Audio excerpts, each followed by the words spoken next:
Welcome, ladies and gentlemen.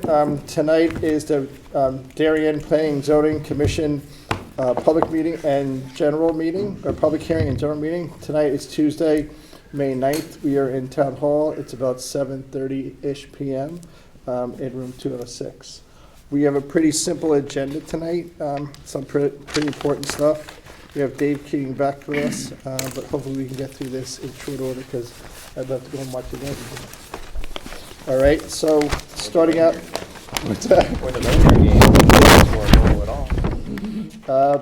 Starting out, public hearing, continuation of public hearing regarding landfilling and regrading application number 548. I want to call it Greg. Help me with his last name. I apologize. I hate doing that. Matyszkowicz at 53 Camp Avenue. Proposed to construct a new retaining wall with associated regrading of the property on the southwest portion of the property to accommodate an expansion of the driveway area to perform related site development activities. The 3.4 plus acre subject property is located on the south side of Camp Avenue, approximately 110 feet east of its intersection with Spring Grove Street, and shown on Assessor's map number 8 as lots 111 and 112 in the R1 third zone, residential zone. The hearing opened on April 25th. So this is the house that's off of Camp Avenue. It's on that little street. I think it's Spring Grove Street is what it's near. The thing that we wanted from the applicant last time was a landscaping plan, because we discussed the length of the wall, how many trees you can get there on center, on what side of the wall, top of the wall, back of the wall. And it was all for it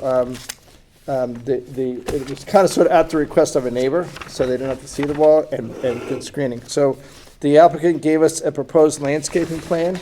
I think it's exactly what we asked for. If you look at the landscaping plan, there's a total of 20 trees that are going to be added to the property. There's a cutaway on the bottom. It's called landscape aerial. There's 12 trees on the bottom slope of the land, and another 10 trees on the top slope of the land of the new stone wall. And we also marked in here existing trees to remain. So I think this is exactly what we asked for. I guess there's going to be a new fence on top of the fence. We didn't really get too deep into the weeds on that.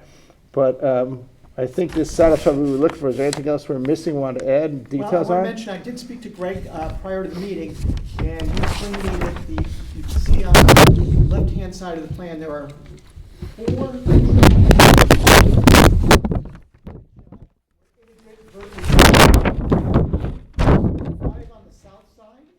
downhill side, which were inadvertently put on the plan by the, I'll call it the architect. Okay. So those 5 were not the proposal. Greg also said that we reached out to his twin, who is the downhill neighbor. Yep. She did see the plans. She emailed Fred and I the plans prior to the meeting. We did forward you her email with her concerns are this is still much higher and is not desired by her. Prior to the meeting, Greg also gave me a few more details about the trees. So maybe if you could repeat, Greg, on the uphill side, where the driveway is, you show 1, 2, 3, 4, 5, 6, 7, 8 new emerald green. Correct. And you said those will be how tall? 4 to 5 feet. 8 new emerald green at the top, 4 to 5 feet. And at the bottom, you have a different species. You have green giant, 1, 2, 3, 4, 5, 6, 7 at the bottom of the. Can I just double check real quick? There's 4 over here that are to the left that are in gray. Those 4 are definitely going away. Is the 5th one that's next to the wall, is that one going away too? This 5 trees, 1, 2, 3, 4, 5. Okay. By mistake. All right, so we're going to nix that one there. Okay. Okay. So we have at the bottom of the wall, you're going to plant 1, 2, 3, 4, 5, 6, 7, correct? You got to stand by the microphone. And you said, how tall will those be when you buy them? 5 to 6. 4 to 5, sorry. 4 to 5. The ones on the top are 4 to 5. 4 to 5, 5 to 6, the bottom one. Okay.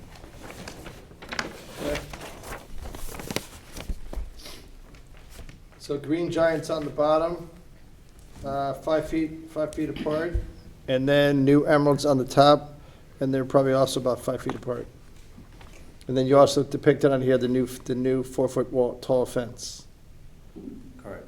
Okay? Yeah. Is it a 4-foot tall fence going on top of the rock wall? Yes. Okay. You see the fence depicted on this, on the 3D drawing here at the bottom. I got this. So the part that goes horizontal, that's the rock wall or the stone wall, and then the fence that's on top of it. Okay. Any questions, folks on the commission? 1, 2, 3, 4. Is there a fence going on the property line as well, or no? I think that's more way over There here. already is a fence on the property line, a stockade fence, That's- correct? Yes. 6 foot high? Yes. Correct. Wood fence, yeah. Which this fence probably connects to that fence at some point in time. Um, And just for the record, make sure we're all on the same page. You're allowed to put a fence on the property line. There's no rules about. That's correct. I think whether it's exactly on the property line, but in this case, the 4-foot fence atop the big retaining wall is well into the property line. Okay. But Before I it, put the fence, I was here and asked if I can do it on the property line. I mean, it's like probably an inch or two off or something like that, but there's no buffer Oh, rules. the existing stockade fence near Yes. the property line? It's fine. Yep, that's what I thought. Okay. Do we do anything like a maintenance plan or anything like that? For the trees? Yeah, like what if they all die? Yeah, we could include something that it's, the applicant's proposed landscaping, it's up to him to continue to maintain them. Okay. Do you want to maintain, you want to do like that, one growing season thing? Well, I guess it's a question for the commission, do you want to bond it or just make it a condition of approval? I'm saying, seeing no. I don't want to bond it. No. To maintain. Okay, we can make it a condition of approval. There should be a 1-year warranty that comes with the Yes, tree. I would Yeah. agree. With both, unless you buy from Home Depot or Costco. Which they may do. Oh, yeah. Yeah, Home Depot does 1-year warranty. Do they really? Yeah. Okay. I don't know, it just sold So out. does Lowe's. There you go. So does Lowe's? Yeah. Fantastic. All right. Any other questions from the general public on this application? Seeing none, I would entertain a motion to close. I got a motion from Adam and a second from Mike. All in favor? Motion closed. Okay. Hearing's closed. Thank you, Greg. Appreciate your time. Good plan. They'll deliberate in a couple weeks and then decide it in June.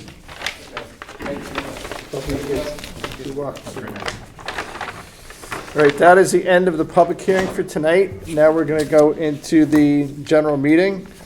The first item on the general meeting is a mandatory referral, number 4-2023, Board of Selectmen, Great Island. Report regarding leases on a number of buildings on the subject property. Inside our packet, we got a memo from Kate Bush that was dated about a week and a half ago. It said that we're going to close on the island. We'll have to then- here we go. It's on the bottom of the top. Sorry, I made it. Did I leave it? I lost my copy. Take mine. The memo's dated May 3rd.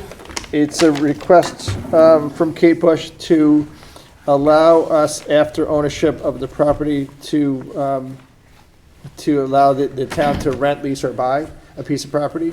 Anything that the town owns has to come before the Planning and Zoning Commission if they're gonna rent, lease, or buy it. And this is an instance where now the town owns it, and they wanna lease out the houses on it. So one of you gentlemen want to just explain what's going on? We can. Sure, I can move the give you a little bit of background. As Kate Bush notes in this memo, one of the leases is an existing lease that I'll call it came with the property that the town bought. But one of the questions the town has is what to do with the other structures on the property. So what they've decided is a 1-year lease, in essence, a 1-year lease beginning June 15th with a 90-day termination. This would give the town the opportunity to set up a committee, have the committee meet, determine what they want to do with the property, et cetera, et cetera. But in the meantime, they can continue to run it basically status quo, the way the property's been run for many, many years, which is the stable is a stable, and the other structures are single-family residences, basically. And so what they want to do is status quo, but with the opportunity, if the town decides within a few months of what they wish to do, that they could give 90 days notice, get everyone out and get the town started with whatever it is they're going to do, of which it is frankly still unknown. There are no decisions have been made for the use of this property. That's for sure. Continue to be asked and continue to emphasize that. Okay, it's pretty straightforward. Hey, Jeff, any questions from anybody on this one? It's pretty straightforward. We kind of sort of knew this was coming. Well, everything should be so simple, right? But I need to inquire about the stable.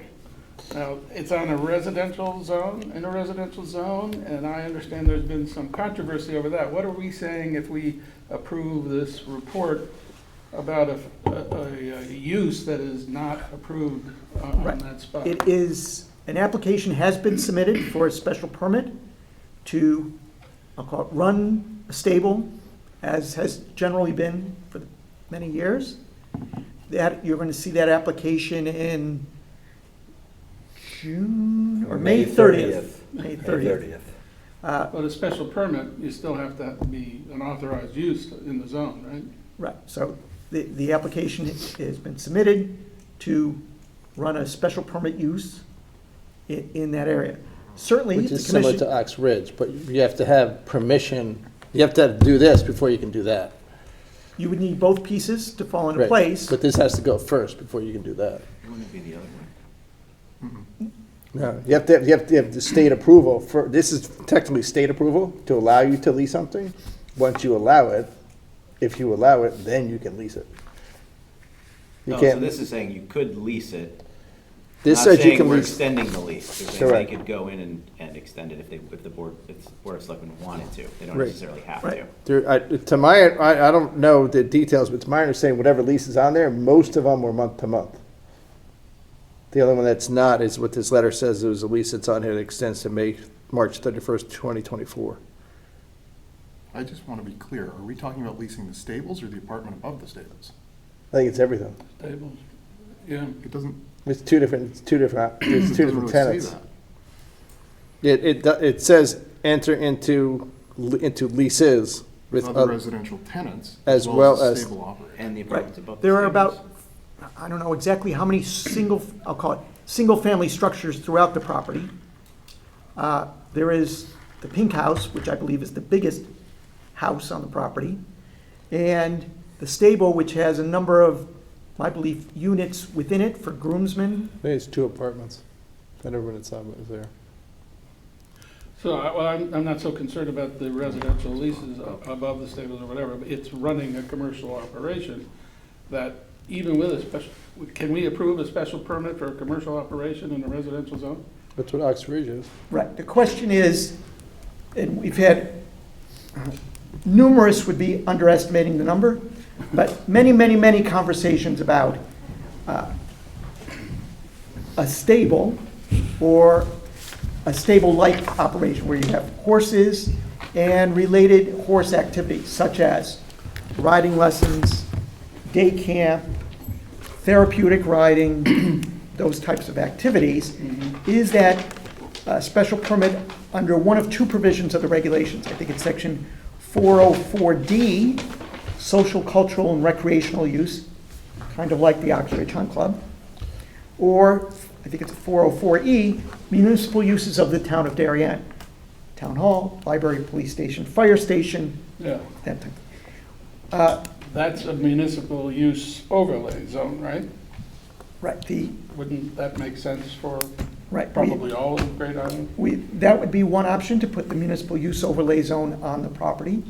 The other item we talked about as part of this, in terms of what can be done, can't be done, in terms of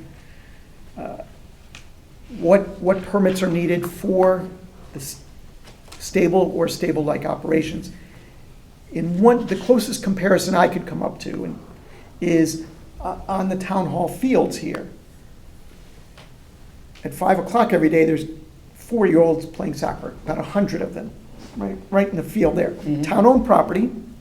The town is running, or paying coaches rather, $50, $100. You go teach those kids how to play soccer. Town writes the coaches a check, offers the program to the general public, and you see kids run around playing soccer. I would envision something similar for the stable. The town enters into a lease with this whoever. You run this program for townspeople and on town property. It's not a park and rec field, it's just town-owned property like Highland Farm, and run this recreation program, let's call it. What about boarding the horses, though? Yeah, boarding is. Different, right? They're not taking it, I could see your argument if they're taking the horses away at the end of the night. Right. And right. all the town does is maintain the roads or the structure, general upkeep of the landscape. But here, we're also looking after the kids playing soccer or the living, I don't know. Well, Yeah, no, it's it's- the Right, but same, we're it's the same as storing your equipment, though, right? We store all the equipment for every other sport. Why would that be any different? But private citizens own the equipment that the town would be Yeah, storing. we do that. And paying for the privilege. Yeah, the DGFL Yeah, keeps we their do that stuff. all the time. I mean, I don't know. Well, let's hold on a second. Let's keep it to the function of this first, because we're going down a path that we're gonna go down at a certain point in time. But you have to, the cart's gotta come before the horse, or the horse gotta come before the cart. Well, this is our bite at the apple for the moment.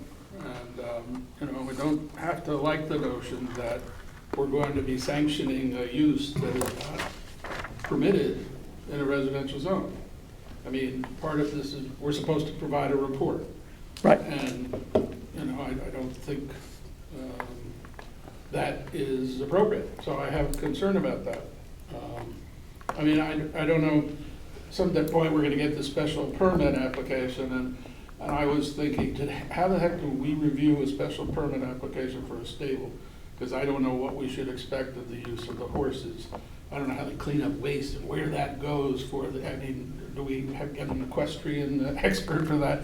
I guess that is the next step, but I have concern right now that that use is apparently gonna go on, and who knows when that special permit is gonna get resolved. So I'm not, you know, I gather there's been some controversy about that use in the past, and so I just don't know that we can just rubber stamp it at this point. Right, I think one option, you're right, for the commission is to very specifically say, if you were inclined, to, in the report, say, well, we acknowledge at this point it's just a lease. Without the special permit, you can't run the operation, because this type of operation requires a special permit. Great, And so- at that time, the commission will hold a hearing and look at issues and concerns, whatever, traffic, parking, noise, Yeah. activity, Yeah. whatever those types of issues. And certainly we've been working on, Fred and I have had numerous conversations about what kind of questions is the commission going to be interested in, make sure those are covered in the application. But now, just for the thought, every single club in town, be it Weburn, Woodway, Country Club of Darien, Tokenique, Middlesex Club, and Oxford Hunt and Riding are all in residential zones. Every single one of them. They have special provisions for them. They're taxed differently. And But, right, but they have- Permitted by this commission. Correct. Middlesex Club has a special permit to run a commercial operation in an R1/3 zone. Right? This is an R1 or R40 zone. So there is standing, every single club, and the racket club, the riding and racket club is a special permit in an R1 zone. There's no difference. So there's some precedent for it to be approved, but it isn't yet approved. We haven't- Correct. We haven't. The gotten issue, information. the issue is that whoever has, you're allowed to have horses on your property. Whoever put the lease in place, whether it is a lease or not a lease, I've not seen it, and had a commercial operation on the outside, put a lease in place without a special permit, that's the issue at hand. No one ever applied for it. So now the town's gonna own it, or the town does own it, if the town applies for it, then we get to look at it. But Okay. there's numerous, every single club is a special permit. Okay. This one doesn't have it yet, though. Correct, 100%. And I gather there's been some controversy about it in the past. And so I'm not sure we should just say the language you just suggested, Jeremy, sounds good. You said we're not sanctioning any special permit, we're not permitting the use at this point. The report should say that if you're gonna put a use, a use that needs a special permit to be subject to a lease, Right, they need a special permit for that lease. yes, You can't lease it without the special permit. right, well, that's fine, yeah, that makes sense. But this report isn't talking about that, it's just talking about, can the town enter into a lease at all? At least at all on any And on permit. anything. Correct. That's exact, so if we're Correct. just thinking about what we have in front of us, Correct. we should know that it's not necessarily, like George is saying, we're approving use A, B, C, or D. Correct. It's just saying you can lease it, and then Correct. the conditions of the lease might be approval if needed, Correct. which is fine. Right, so the use. That's fine. The use, I don't know whether it's operating today or not, but it should not be operating until the special permit is approved. Yeah, that's true. Correct. Does the town know that? We took ownership on Cinco de Mayo. I don't know, maybe they don't have a lease. Maybe it's not on There are there. also, Maybe it's Or on insurance. I don't know, this mandatory referral thing is so nebulous. I was reading the statute today, it says issue a report. Okay, a report about what? Okay, you can lease it. But do we know, for example, the question was raised to me about insurance, protecting horses, or, do we have insurance in place to cover the damage to a horse? It's a rather novel idea, but I guess we have to be concerned that they hit a pothole, break a leg, and whatever. No, Is but that Right in now, place? somebody Well, walks in there and kills them. My understanding, and I'm not privy to every single conversation relative to Okay. Great Island, is that as the town has walked its way through the many months from, okay, go ahead, to, through due diligence, one of the many issues that they've looked at is the town's insurance company. When you're buying 60 acres with water access that people sometimes use, with tenants who will presumably live in houses, and you are now the landlord. A stable, you're buying all these new, Yeah. now, let me rephrase that. You're buying all these buildings which have been around for a long time. So there's numerous conversations, is my understanding, that have occurred with the town's insurance company and about things like public access, structures, horses, liability, et cetera, et cetera, et cetera. We have similar things at Darien Boat Club. Darien Boat Club is a lease. The Darien Boat Club I'm leases. focusing on this particular property here. and Right. So would it be appropriate for us to include in our approval of their leasing that there be appropriate insurance for each of the uses in place? And I don't know Or what, would that be part of the What- special permit? I've never seen that, but. I mean, most leases put the insurance liability on the lessee. Mhm. You know, Well, it's, we you just can need put to it in make there if you sure want it's to. there. Yeah. So, But what other application have we insisted that the applicant have insurance? I've never- Have we ever said that? Nope. But On this any is- residential, any commercial, any governmental use, we've never said that. Right, but this is rather unusual, and I'm really focusing just on the horses. There could be substantial liability. I just want to make sure the town is protected.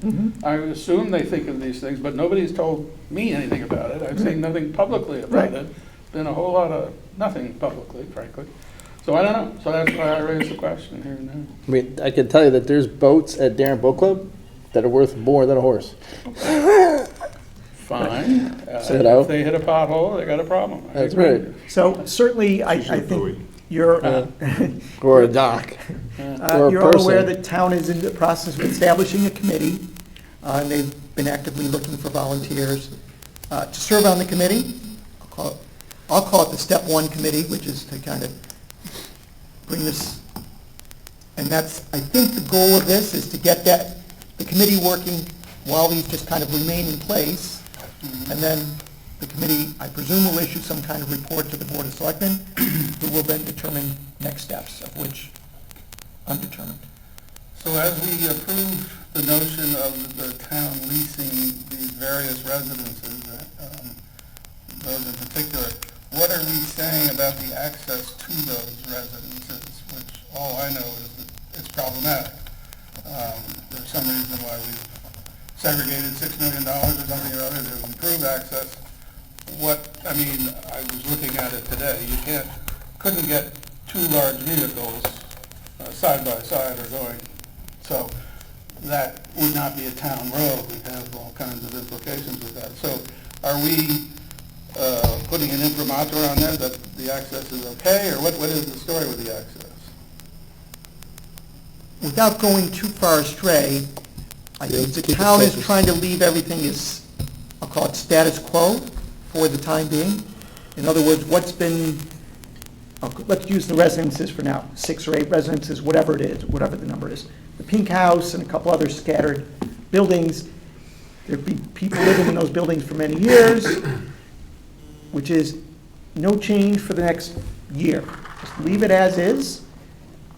No public access, so it's not, you're gonna have a big 200-person wedding, or a town gathering, or whatever it is. It's whatever it has been for these residences and the stable, as is, and then the town will continue to determine what, it's, Why have we read in the papers anyway that access is a problem, or that requires attention? What are they talking about?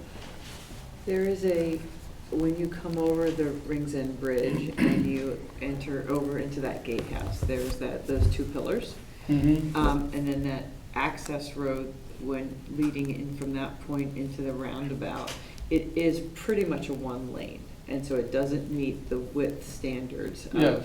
So the issue is, to have to accommodate, to create that stretch, to widen that stretch. And then I believe there's a portion of that roundabout that had some access rights with the Steincrest Ziegler. There was some things that they needed to work out. I did not have a front row seat, but from what I recall from my planning, zoning, and housing tenure, it was around those 2 items.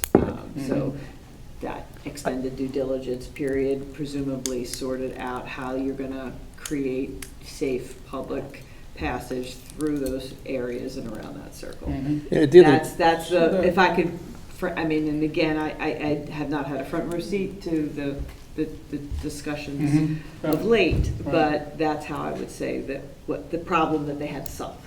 Yeah, okay, and good. I think eventually the town, once they get a better sense of what they want to do out there, they'll get a better sense of what improvements they may need to make out there, If any. if any. So So, does But this, let's keep focused on this thing. Because we're talking about access and roads. You're and trying to distract me. I'm trying to stay on Right, this. right, but you're talking Right. about, widening a road's got nothing to do with leasing a piece of property. I think our saying that the town can go ahead and lease it does suggest that we're saying that the access is safe. But they've been leasing it for years. Leasing it for So years. I what's, understand that. Not the but town. The access not the is town. safe. We have special rules. They got away with their own rules This access is safe. for 2 big trucks. why do Who you says need 2 big trucks are going down there? Jeff, it could bury a fire at that big old pink house someday, you know? And we get through perfectly fine right now. Okay. They've been doing it for years. They've been there for 100 years. question for you, because this is kind of uncharted territory, does a mandatory referral in the past, has it been like, here's an inflection point in time, this is our needs, we issue a mandatory referral. This is our needs today, they're gonna change and it's a moving target. Do our mandatory referral reports have time periods that well, bookends it? that's a good question. word They're related to significant. the most recent town plan. The example that comes to mind, if you will, would be, say, 35 Leroy. At one point, it was, hey, this is a great spot for a library. And that was that way from 1980 to 2020 or 2015. Then it was library left, and it's, okay, now what do we do? Last mandatory referral said, yeah, making it a library is consistent with at that time, maybe the 1983 town plan. Yep. By the time the Yep. Board of Ed came in, the question was, compared to the most recent town plan, is it Yeah. consistent? Yeah. So you may see differing So when reports. the No, I town think we even triggers and changed, we change changed that in from, apologize, we changed that from a library to a residential use. Yeah, I Because that was guess, supposed to that be was- 19 apartments. I guess my point is, right now Then it they're changed saying they're again. intending to lease, and then the committee, step one committee does the analysis, and they say, this is how we want to use the property now. Yep. So the intent, the use changes from what we'll get triggered another referral. It is highly likely that you will see another Thank you. referral That's what I for wanted. anything other than these Got it. uses, whether it's, Got it. and you can all use your imagination, what So could we'll go have there, could this be body any or- of 100 things. Got it. That. We'll weigh in again. Will weigh in Got it. again on the consistency of the town, as Steve said, buying, selling, leasing, or Yeah. the other thing Significant is in the 8-24 statute, substantial improvement of town property. So one would say, if the town were building a parking lot, Fill in the blank. a fill in the blank. A school on Baker A school- Field. Right, it's good. It would be a substantial improvement to town property. Back, they come to the Planning and Zoning Commission. Got it. And if you were putting, say, a school at Baker Field, is that school consistent with the 2016 town plan? No. Okay. And we've seen some tricky ones through the years. What was the one that Liz Riva didn't like? I forget, that wasn't here on that one. Because it got so bad, they punted it.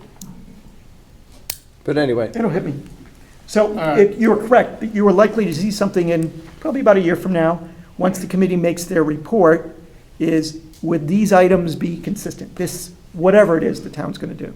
And presumably, you'll have a lot more meat on the skeleton of, Yeah, would hope, but Assuming we'll need a special permit for the usage of the stable, and assuming that that is probably not gonna come before June 15th, 2023, It's coming May 30th Yeah, May as a 30th. public hearing. but we wouldn't be able to have the public hearing, deliberate, and get it out even in that timeline, would we? I'm just saying the date might be problematic of June 15th. Like, I mean, if they, should our report not say a start date specifically like that? That's the only concern I I would think you- have, right? I think you could certainly note that in your Something, report, that yeah. The it is earlier of the highly two. likely that a decision on the special permit will not occur, but most. could not occur. Most leases and most transactions are subject to, okay? So the lease could say, I would want to rent the property subject to getting a special permit. If you don't get the special permit, it goes away. It's an option. It happens in real estate transactions all the time. It's fine. You know, I want to buy your house subject to me Yeah, knocking it well, down and well. building a McMansion on it. If I don't get approved, it goes away. They're all, it's based upon approvals and entitlements from municipalities when required. Right. So if someone enters into a lease, if we approve this, right, and then they go the next step and they enter into a lease, and the lease starts July 1st, it's still subject to the issuance of a special permit. Right. But that's got nothing, that's going, you're 2 steps ahead. Which is fine, I mean, we can talk about all kinds of stuff, No, but no, we're gonna that's see fine. this many more Yeah. times. I got no issues with this. Well, I do just want to pick up quickly on Amy's information, which is good, and which I had not heard in any official forum. and again. this I is- know, no front seat, good for you, Yep, but dated- I want to dated pick up on it. information. Yeah, well, so I've heard talk of the dispute between the families and the impact on access, and so again, I'm concerned about access. Do we have all the access we thought we were buying at the time we got into this deal? Or has one of the families cut off some of the access we thought we had? I think it's our job to even I don't know, I approach can't that. answer I that think it's question, I don't know. a safe issue. You don't know? I do not know. I have no idea. Okay. I'm assuming that that was part of the delay, is my guess, Yeah, is that they had to sort those things out. yeah, I don't know. I don't know the right, answer to yeah, that. okay. Yeah. But Fair it doesn't question. impact the leasing. Fair Let's question. be clear. Yeah. It impacts the use is there. safety of access. If you want to be able to get out quickly, I you know, think you would the use safety that of access- ranch. George, the safety of access, though, is for a public use. This is a current use that's existed there for hundreds of years. So no one's Now owned saying, by a public entity. that's fine, but we're not increasing the risk associated with the use that's been there for hundreds of years. You're not changing anything It's either. not hundreds, but anyway. Okay. I don't know, when was the All right. barn built? The barn was built in the early, let's call it early 1900s, maybe not, let's assume 1920. After Grand That's- Central at least. Yes, after Grand So Central. It's 103 years old. When Mr. It's Ziegler was 20 riding horses and preparing for the Olympics. So, 100 years. Let's 103. assume 100, plus or minus a few. Are we sure it's not 98? Might be. I know what year Grand Central opened. But they've probably been houses. Okay. Do we need to vote to approve this or close it? Well, I think what So- we're going to, Fred and I will draft something up for your next meeting. That way you can all look at it, redline it.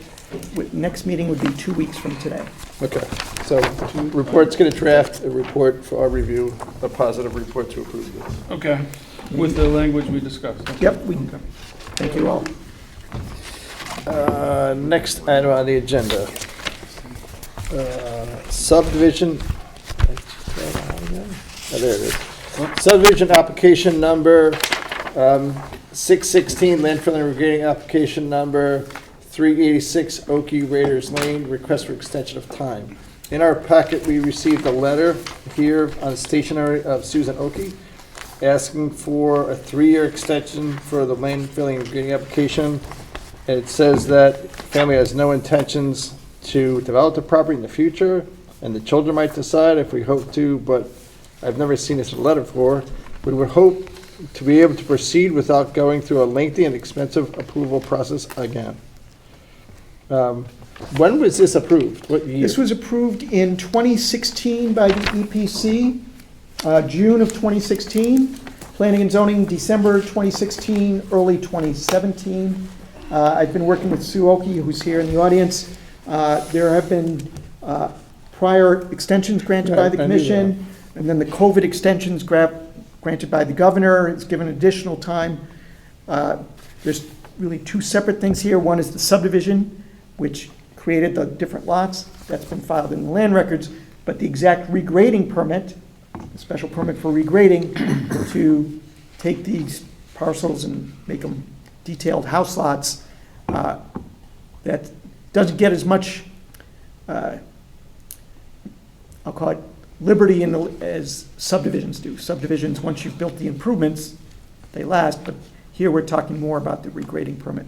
So I'd recommend the commission grant another few years, which would enable Ms. Okie and her team to decide. But no, When wait. does the current expire? This then- year, Okay. And what typically is done here? Is it usually a 3-year extension? No, or it's is it? never been a 3-year extension. right, We've never done a 3-year extension. Yeah.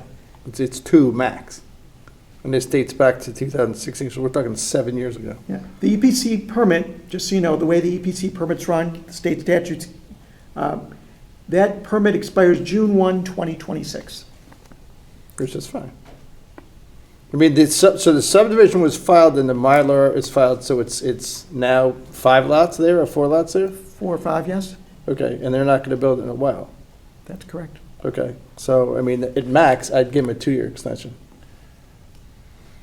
Because it's already going for much years. They come back, I mean, land shifts, changes, you know, it's, I don't wanna approve something that was approved. I don't wanna keep extending something that was approved in 2016. It doesn't get built for 20 years, that approval from 2016 should not last. You gotta come back. I understand that. No, you can't, it's a general meeting. If you wanna come, you're allowed to speak, but it's a general meeting item. This is off topic that we let someone speak, but you're Mrs. Okie, you're more than welcome to speak. I understand that it is, I mean, from my understanding, the subdivision lasts, that is Forever. official. It's just this refilling and grading. And we don't intend to really do anything there, but it just makes sense to keep it going. If something should happen to me and my kids would decide to do something, I'd rather they not have to go through all of the effort again. But they may change the whole design. I mean, there was blasting that's going on there, there was all kinds of stuff in that property. Nothing is going on there. No, that was in the approval, the filling and regrading approval. There was all kinds of stuff going on there. That may change. Proposals. Yeah. Correct. So they may, what was approved way back when, in 2017, may never get done. But there are a lot of contingencies along with the whole I thing. 100% understand. Yeah. But you cannot have a blanket approval that goes on with that indefinitely. And 2016 to 2026, which is 3 years from now, is 10 years. That's a long time. But it does match up with the EPC approval. Correct. Is that a statutory anomaly, Jeremy? No, well, EPC are usually 5-year approvals. So at the time, I think that was requested was an extension for an additional 5 years, 10 years for the EPC. But P&Z's was a shorter approval, which has been, I think, extended once already. I don't think I ever came before this again. I think COVID came along. No, And, we definitely extended it once. Oh, I don't know, I'd have to It's look that probably a up. 2-year extension. But anyway, you care? Do I care? 1 year, 2 years, 3 years? I'd say, I wouldn't extend it, but that's me. I mean, it's been since 2016. I mean, Right. as you said, I don't know. So my question is, with the length of time, obviously, I wasn't here in 2016. I'm concerned that the regulations between then and now that oversee whatever this approval was have changed. Correct. And by extending it, we're somehow grandfathering in an old, non-conforming regulation now, that if a new person were to buy this land from her and want to develop it, they would not be able to use those plans. So I'm a little wary as well about that. I don't know how common this is, but I've only been here a year and a half, and I've never seen anything that's been extended this long at all.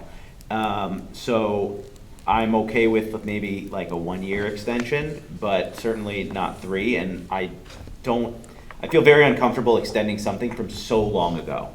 If you're saying you need 6 more months because you need financing, or a year, I don't think that's out of the question. But like you said, from 2016, we're talking almost a decade ago. And technology and drainage plans Everything. change, everything. This is right by the water. I was on Raiders today, riding my bike. Anything can change over there. It's not really by the water. It's up on the hill and Yep. north of that. Yeah. Mike, any question? I'd give them the 3 years to keep it consistent with the EPC approval. George? Frankly, this is Okie, and I serve on the blight review board together, so I'm going to abstain. I don't think I have to recuse, but I'm simply going to abstain. Okay. I got a 1 year, I got a no, I got a 1 year, I think Adam raised some excellent points on, I have no idea if. You never even said it was approved. What was approved and it's consistent with today's regulations. If it is, and there's not been major changes, and it's just an application that we were normally what our normal extension periods are for applications, I could understand and potentially foresee a normal extension, but a 3-year, I don't know, that seems. You okay with 2? You know, what's our normal extension period for a permit? 1 or 2. Yeah, okay. Then it's already had 1, so it's either 1 or 2. What happens at the end of 1 year? Then it They'll come comes back back again. and we Yeah. go through it again Yeah. and say, we extended a year, or we say that we don't extend it? And if there's no plans to do anything on the property, the subdivision is done, that's, you can't take that away, that's great. So when the future plans do come about, I think that any future commission should be able to see what those plans are. Okay. But we might be hand-tying a future commission into something they haven't seen by extending it for, let's say, 2 years. Let's say just in the last year, several members of this commission have turned over, right? So some future commission 2 years from now, we might be tying their hands to something that they don't want to, and they wouldn't even have to see. So you okay with 1 year? Yeah. You're okay with 3? You want 1 or 2? I think 1 year makes sense, but I just don't want to see the can just keep getting kicked. Right. That's my concern. I mean, I think all of us are gonna still be here in 2 years, I hope so. right?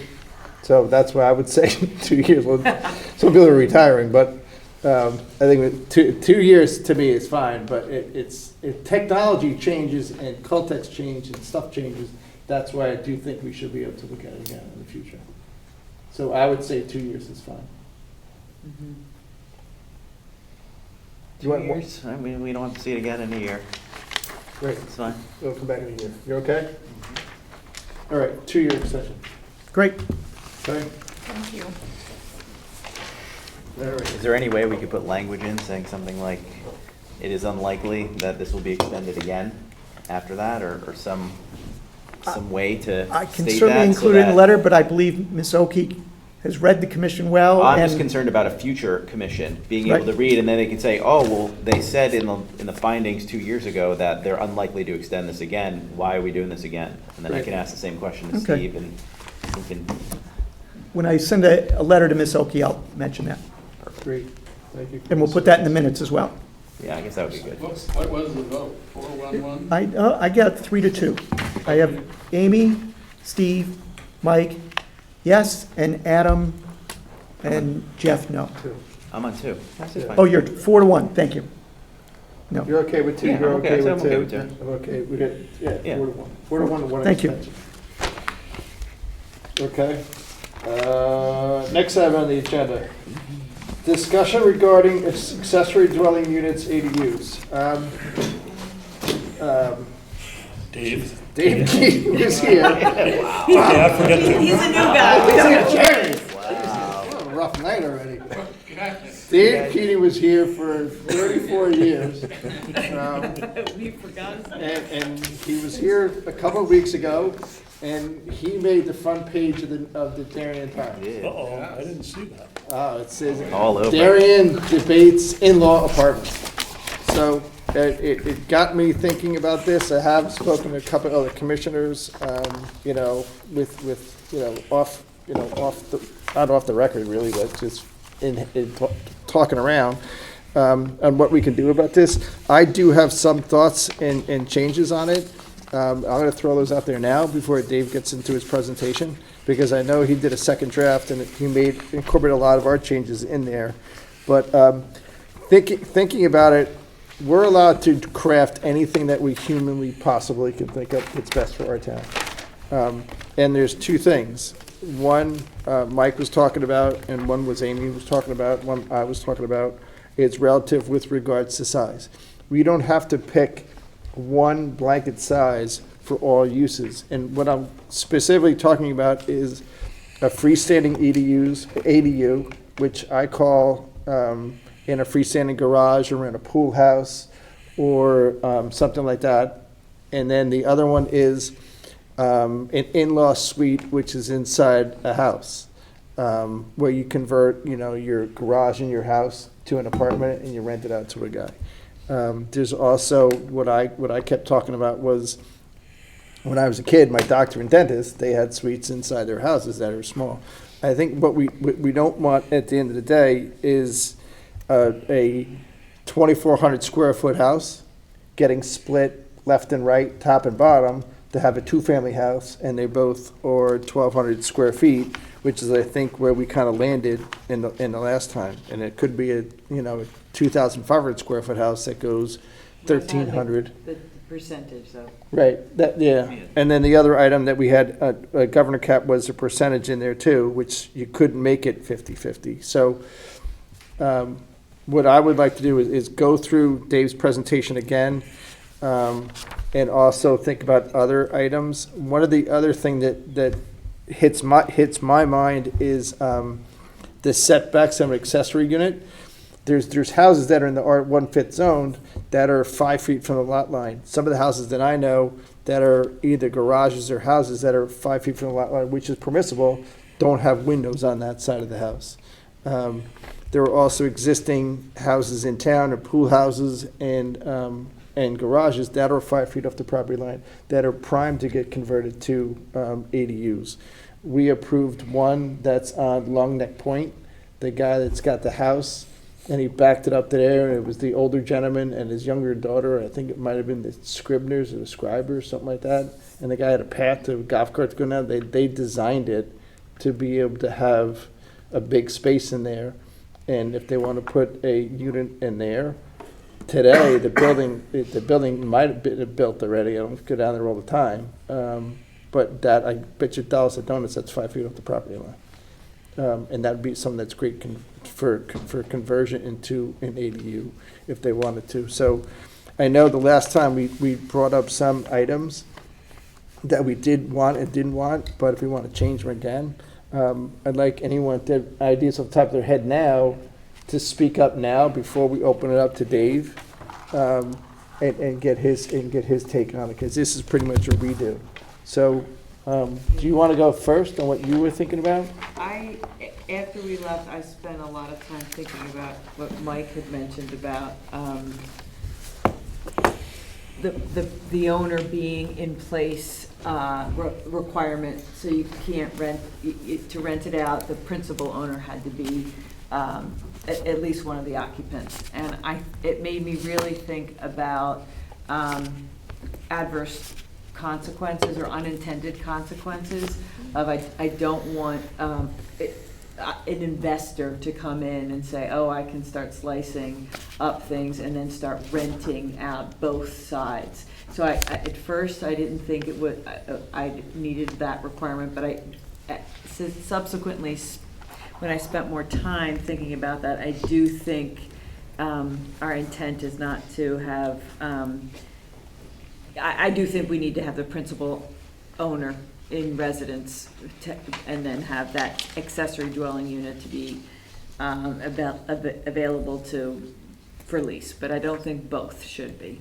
So you want to keep it owner occupied? Yeah, I think so. I really started to think that one through because I'm worried about just investors coming in and just Breaking the passage, yeah. Breaking I mean, I think you could have it as the example that the woman I work with, she's got a big house up in Wilton. She has a guy that stays in her house, and, you know, she's a snowbird. She goes to Florida. I mean, So the left side could be yeah. vacant, Yeah. but it's not leased to two separate people. And hasn't happened so much It's here, a- but it's a caretaker. I think a lot of the issue around affordable housing to be unaffordable and the shortage of housing for the average person trying to find a house in other locations other than ours is because the investor that's taken so much inventory out of the market and is doing things just for profit. And it made me think a little bit more about that. Okay. With regards to Mike's comment. Anything else you want to add before we turn over to Dave, George? I do you think we good? need to relook at the size. I'm a little, 1,200 might be a little big, and percentage. So I'm looking forward to hearing people's thoughts on that. George? I would just pick up on Amy's thought, which is carefully considered, obviously. I wonder if we could say the principal owner, however that's defined, or a direct relative. Uh-huh, You know, okay, child, parent, yep, something of that sort. yep. I mean, I think what we're trying to combat against is As the investor. the investor having both sides rented, a two-family That's rental why I'm house. suggesting this. Yeah. Yeah, I 100% agree. Anything on this side? Yeah, before we open it up? I mean, I feel that if you own a home, whether you're an investor in your own home or an investor in a home to rent out, it's legal to do whatever it is you want to do with your property. If you want to live in it, you can live in it. If you don't, you don't have to. If you want to Yep. not live in it and not rent it, it can sit there vacant. Houses do that all the time. If you have an ADU and there's a second structure, we're not talking about an apartment building with 40 different people that are, some investors going to slice it up into a boarding house, which we've already forbidden. If somebody wants to buy a place and rent out both sides of it, they should be allowed to. It's their house, right? I don't understand why we can sit up here and say, well, if you want to put a fence in, it's your house, you do whatever you want, you cut down trees if you want to do it. But all of a sudden, in this specific instance, you can't rent out your own property. I know it doesn't seem consistent, especially with just the general notion of owning your own home. You can do whatever you want with it. If you want to paint it green, you can paint it green. There's no law about that, but we're sort of insisting on one, so. Well, we're crafting a regulation. So Yeah, that's fine. yeah, but that to me, I mean, If you want to rent your whole house, rent your whole house. Don't build an ADU, just rent your house. but it's. Well, it's up- let's it's just up to throw you, the ideas yeah. out so we can do, I don't want to Yeah. debate every single piece now. No, I was just, You're That would good? and then to your point about the windows and stuff, that would get covered in the building code when they converted it, right? If there are no it Yeah, well, it was a long time ago, Amy mentioned something, and I just call you out, it's just, she didn't want someone building something 5 feet from her property line and that person having windows overlooking their house. There's so many, the point is, the way the draft is written is that if it's a livable space, it needs to adhere to the main building setbacks. Right. Yeah. As opposed to, I think Steve's that's point completely is, reasonable. there's a ton of, Existing ones. garages and other things that are 5 feet up, because they're at the accessory, Yeah, that's the whole point of. accessory dwelling. I agree with you. I think it should satisfy the livable building setbacks. Yeah. Because the whole point of allowing a neighbor to, let's say, put a garage right on the property line or 5 feet away, 5 feet away. is that you're not really gonna be using this thing except parking cars and maybe working on the weekend, but now all of a sudden you're talking about somebody living there, making noise, having TVs on. Yep, yep. That's a different Yep, use, yep. so you still need Yep. to adhere to the normal setbacks. I for agree sure. too. I agree with that. I do think it should be adhered to the livable. So I don't think we should change that. Okay. Thanks. I'm good. You good? Okay. Mr. Keating, welcome.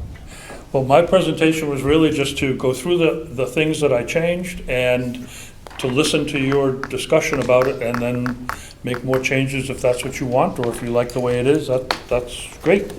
Now, if we go over this again tonight, do we have a potential date that we can put this on for a public hearing? Well, Dave and I talked a little bit about that, is, do we want to have a public hearing in late June, early July, or do it right after Labor Day, giving folks additional time to look at things and trying not to have I know Dave mentioned the concern people usually have about public hearings in July on substantial issues.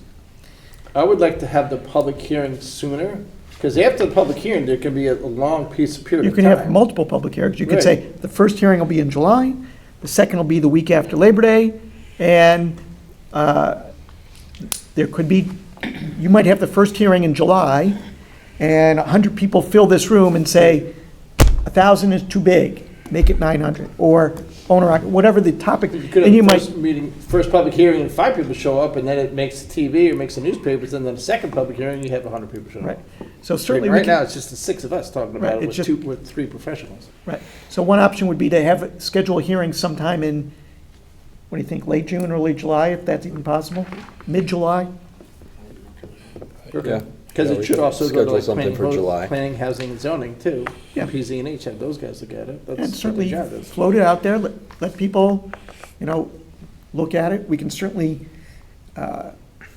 in between, gather information from other towns, maybe put it on the town website and start, certainly, hopefully the newspaper will pick up on it, and plan on a hearing in, let's say, mid-July, call it the first hearing, and see what feedback we get at the first hearing, and That's as soon as we can get it, as mid-July?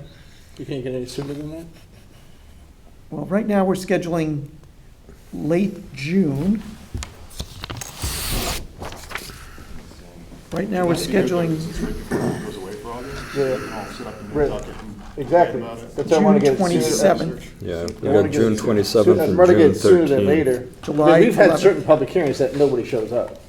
I think we only have 2 meetings scheduled for June. June 27th. Let's see, we could do June, let's see what we got here. We haven't received the application deadline hasn't come around for the June 27th hearing, which is, Deadline is next week. the commission's official public hearing. So it's tough to say what that night is gonna look like at this moment. We could try what do we have for July? Is it just 11 and 18 in July? Or No, I 11, think we- 25? Hold on. The reason why I'm asking the public hearing is how many more bites of the apple do we get out of it before it goes to a public hearing? Because after it goes to a public hearing, it could change substantially again. We got July 11th And July and July 18th. 18th. Okay. July 18th is the commission's last meeting before you know. No, we The would meet. 20th, So the we could do it the 25th. 11th or the 18th. 18th is fine. Okay, Yeah. that's fine. Let's put that as a target versus, I don't want to wait till the fall, because if the fall happens and then everything goes, then you miss the entire year. Because something might come up at a public hearing, or if it goes to PZ&H, good ideas might come from. Well, it gives you those guys, too. two shots, I'll call it, Right. before the November election. So you have a Right. second hearing September, and you vote potentially in October. Okay, all right, great. Sorry, Dave. In the past, there have been a few instances where a major issue of concern to the public hearing was scheduled for July, and then the accusation was that the Planning and Zoning Commission tried to have the hearing on the sly because people were away don't on wanna- vacation and so yeah. forth. Right. So if you're gonna have a hearing in July, I would say that you definitely wanna think of and publicize the fact that you'll continue it in September, I mean, just that's to why I avoid was, that really- criticism that's and I was shooting unwarranted. for the but- June 27th meeting, or July 11th, because I think going into July 18th is way too late. Okay. Yeah. I think it will depend on how many other It's- applications. I mean, right now, it's May 9th. Right. We have about 15 applications in the hopper.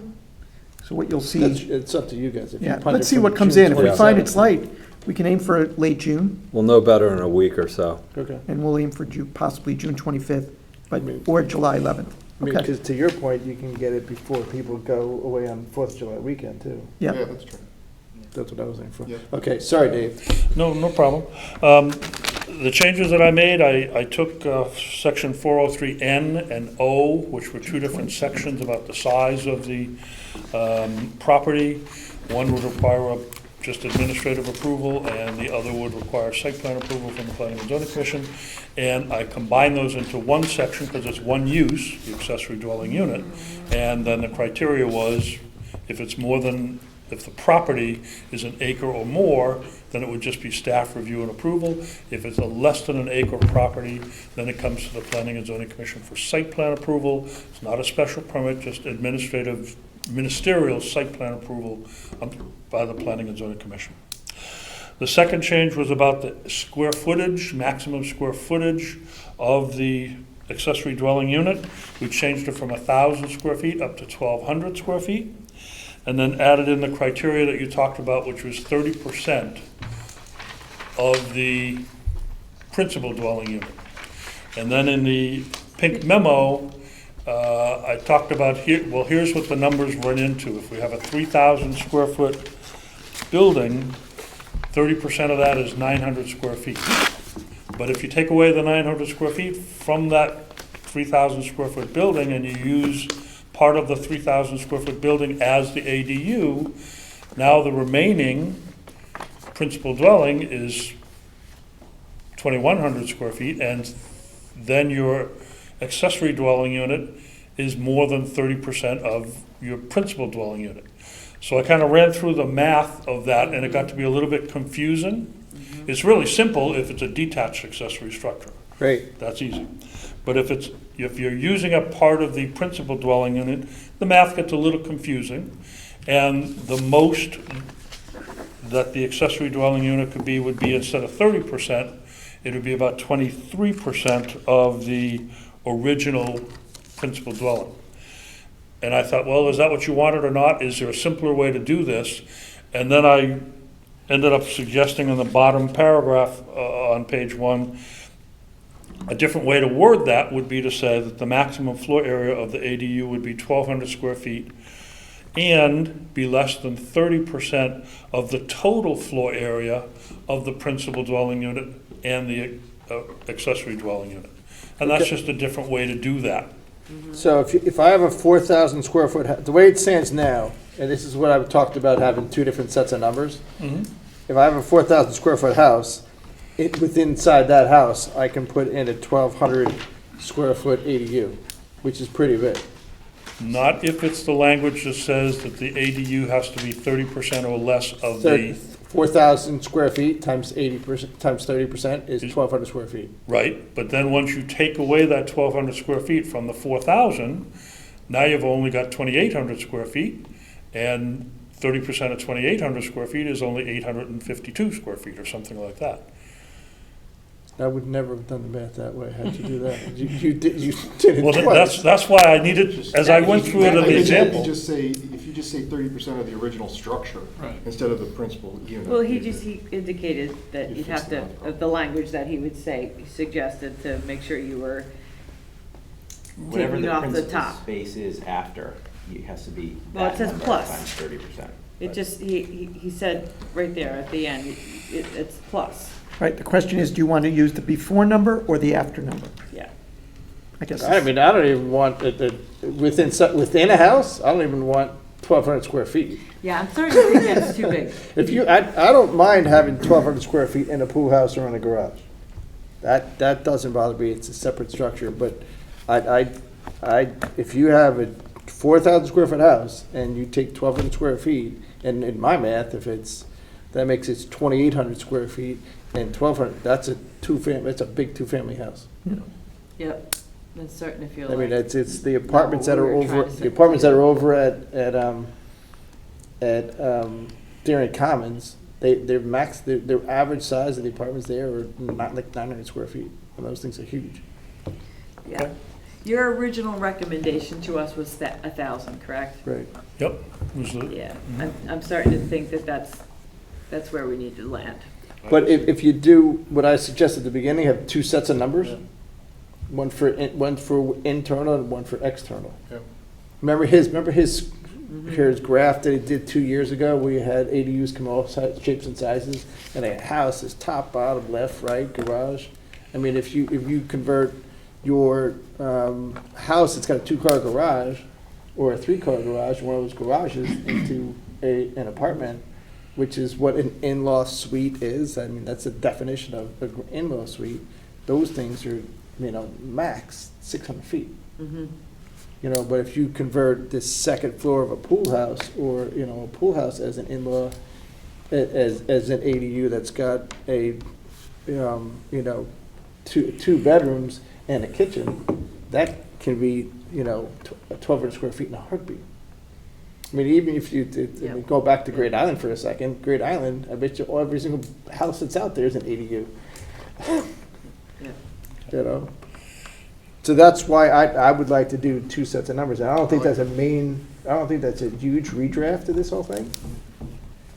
But I mean, I think that's kind of what we want, because those pool houses exist today. And there are gonna be more built.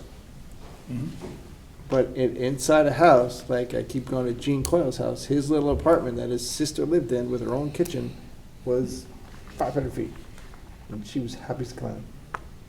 She paid $500 a month in rent. It's your house. What is, You do what what is you want the with it. average If you want to pool make an house? ADU that's 1,200 square feet, do it. Let's not do it. The If you average care, pool what house. are we gonna start? The thing is, like, where do you draw the line? If we're gonna start looking at applications, been like, well, I don't like the Tough to size of say. this primary bedroom here. This is like 900 square No, feet. it's- People don't live in bedrooms this big. 500, Yeah. And then we're 800. cut this thing down to size to make it smaller, because that's what people, it's. But that's it's why their we're house. debating this whole thing. Yeah, That's I why don't- we're debating it. And I that's don't- why I want to have the public hearing and listen to other people's Yeah. thoughts. I know Westport and Westport, their ADUs are like 3,000 feet or some stupid number. And it's really high. I'm like, why did you do that? I'm like, well, we want more tax dollars. I was like, what? Really? That was the reason behind it. We also have other like bulk and area restrictions in our town, right? You Right. can't build more than 20% of your property, so. Some of that, yeah, it'll Tr- be tr- limited by other factors. But my point is, traditionally, we have limited your right to develop your property. It's not go do whatever the hell you want.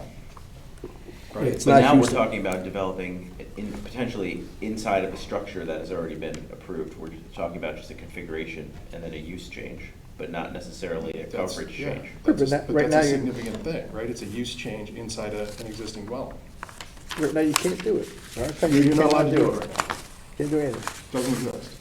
And Or if you give- want to do it, you got to follow the rules for doing it. Great. That's how we're making the rules. And like we said earlier, we can start small and always make it bigger. You can't make it 1,200 square feet, and then all of a sudden, we changed our mind, we're at 1,000 feet. Right? Okay, so what else? I'll work on language that Would restricts. you guys the- like that idea, the two I do. separate? Fine with it. Works for me. Works for me, and I also think we need to evaluate whether we go back to Dave's original recommendation of 1,000 square foot max. Okay. I would just like to do research on some of these, pool houses we have. Yeah, I mean, there was a guy that was here, and he built a house on his property, and he explicitly said at the meeting, he has this designed so he can have Thanksgiving in his house, and his, like, 3 other families can live out in the pool house. We can, And we were like, that's, an ADU, and he goes, there's no kitchen. Have And the their guy own was, turkey dinner and thing. the guy was dead on right. So he's got an accessory structure, it's the middle of his house, that's got 3 bedrooms. I was so like, we'll okay. get more information on pool house designs in terms of sizes. Yep, yes. And we'll also get, what you talked about, look at what other towns have done, Fairfield, Westport, Norwalk. I don't know. think Fairfield is tiny. Their Okay. accessory ADUs are tiny. If they wanted to convert a garage in a non-building setback, 5-foot setback, instead of building it 25, whatever, they'd go to the ZBA though, not us, right? If Right, they didn't- right. If they didn't want to move the garage, and they just were like, I want to make the garage, it's a ZBA issue, right? Yes. Right, and the Okay. ZBA would say you don't really Yeah, have a right. they- They're yeah, probably gonna say exactly. no. Or even if you were to convert a conforming garage, hey, the garage Yeah, conforms with everything. The but- problem is you still need 2 conforming parking spaces on your property. Yeah. But So if that's that all garage is the ZBA conforming issue, spaces, we're not Unless they're gonna. regrading for different parking or building the structure, then it would be a ZBA issue. There's a specific garage in my neighborhood that it's 1/3 acre zoning. They built it, 5 feet from the property line, and it's an elongated garage because it was a contractor that was in there. You could easily, the contractor doesn't live there anymore, you could easily convert that into an apartment, and it would be great. It's 5 feet from the property line. And nobody would know that they live there. But you That's couldn't- the kind of thing I think it works. That's why, But you couldn't do it now because it wouldn't meet the regs.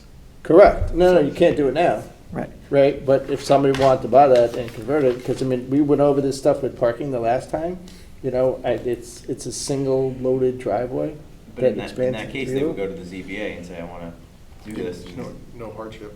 You wouldn't get a variance from the ZBA. Yeah. I need a variance to rent out my garage and put a kitchen and stove in there. As long as somebody's living 5 feet from the neighbor, Great, you know?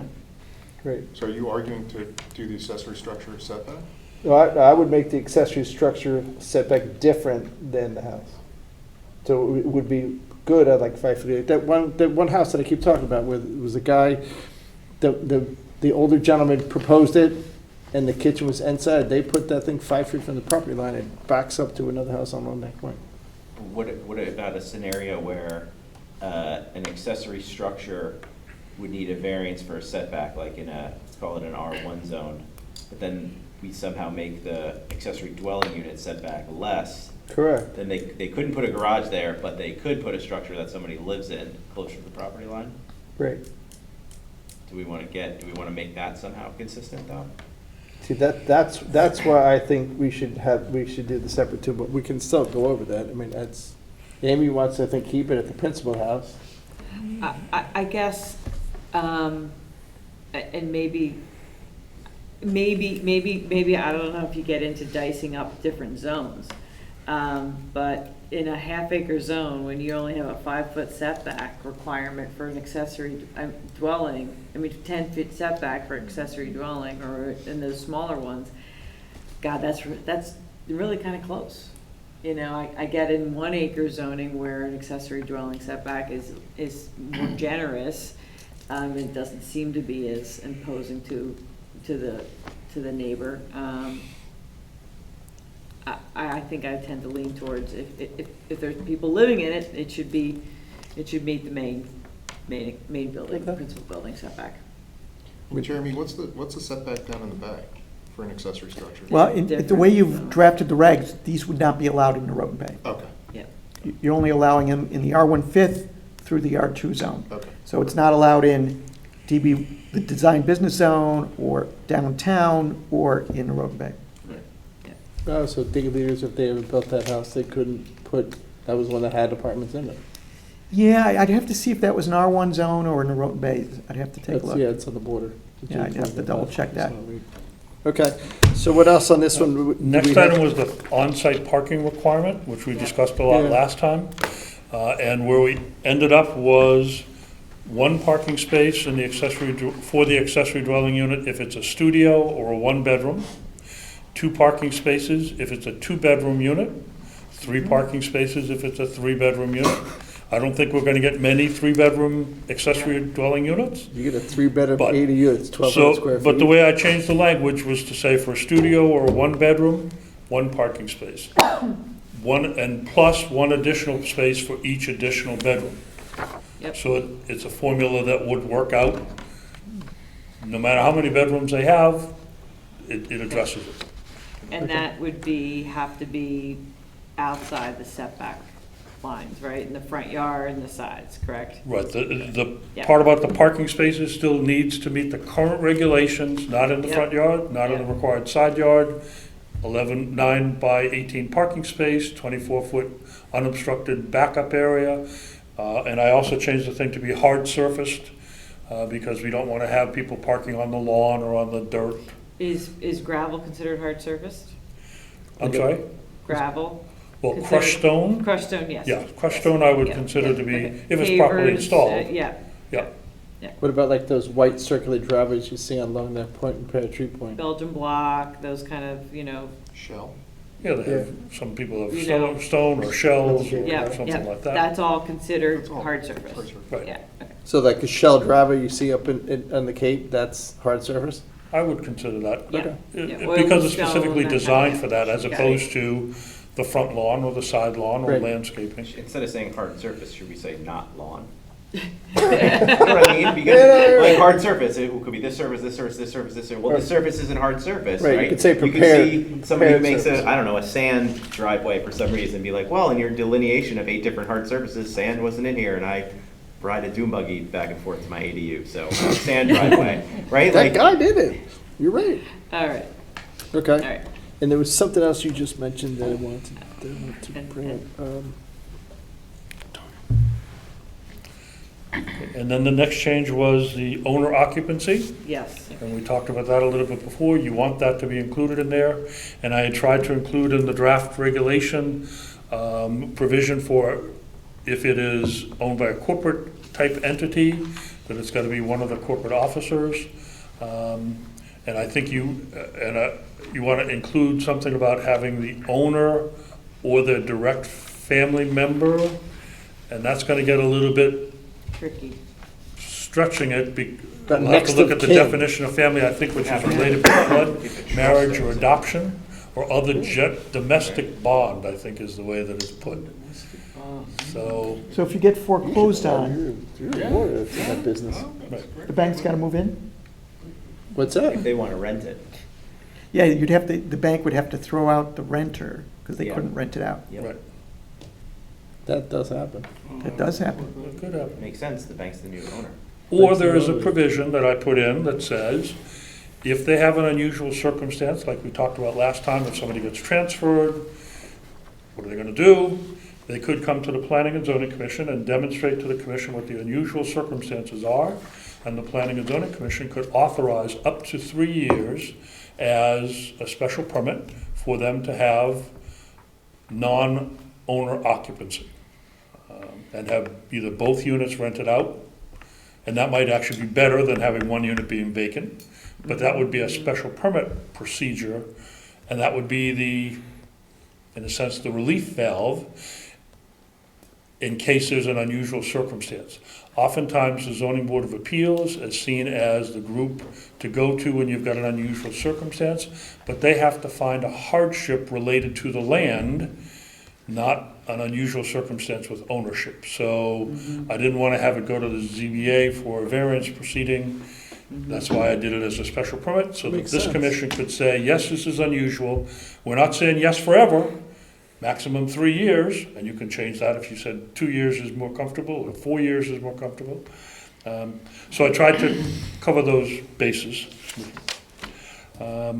Just a note that when you refer to ownership by something like a corporation or corporate type, and you refer to president, vice president, secretary, treasurer, LLCs are really pretty common, so you ought to talk about a member or a partner, that kind of member. thing. But isn't an LLC a corporate type ownership? It's more a partnership.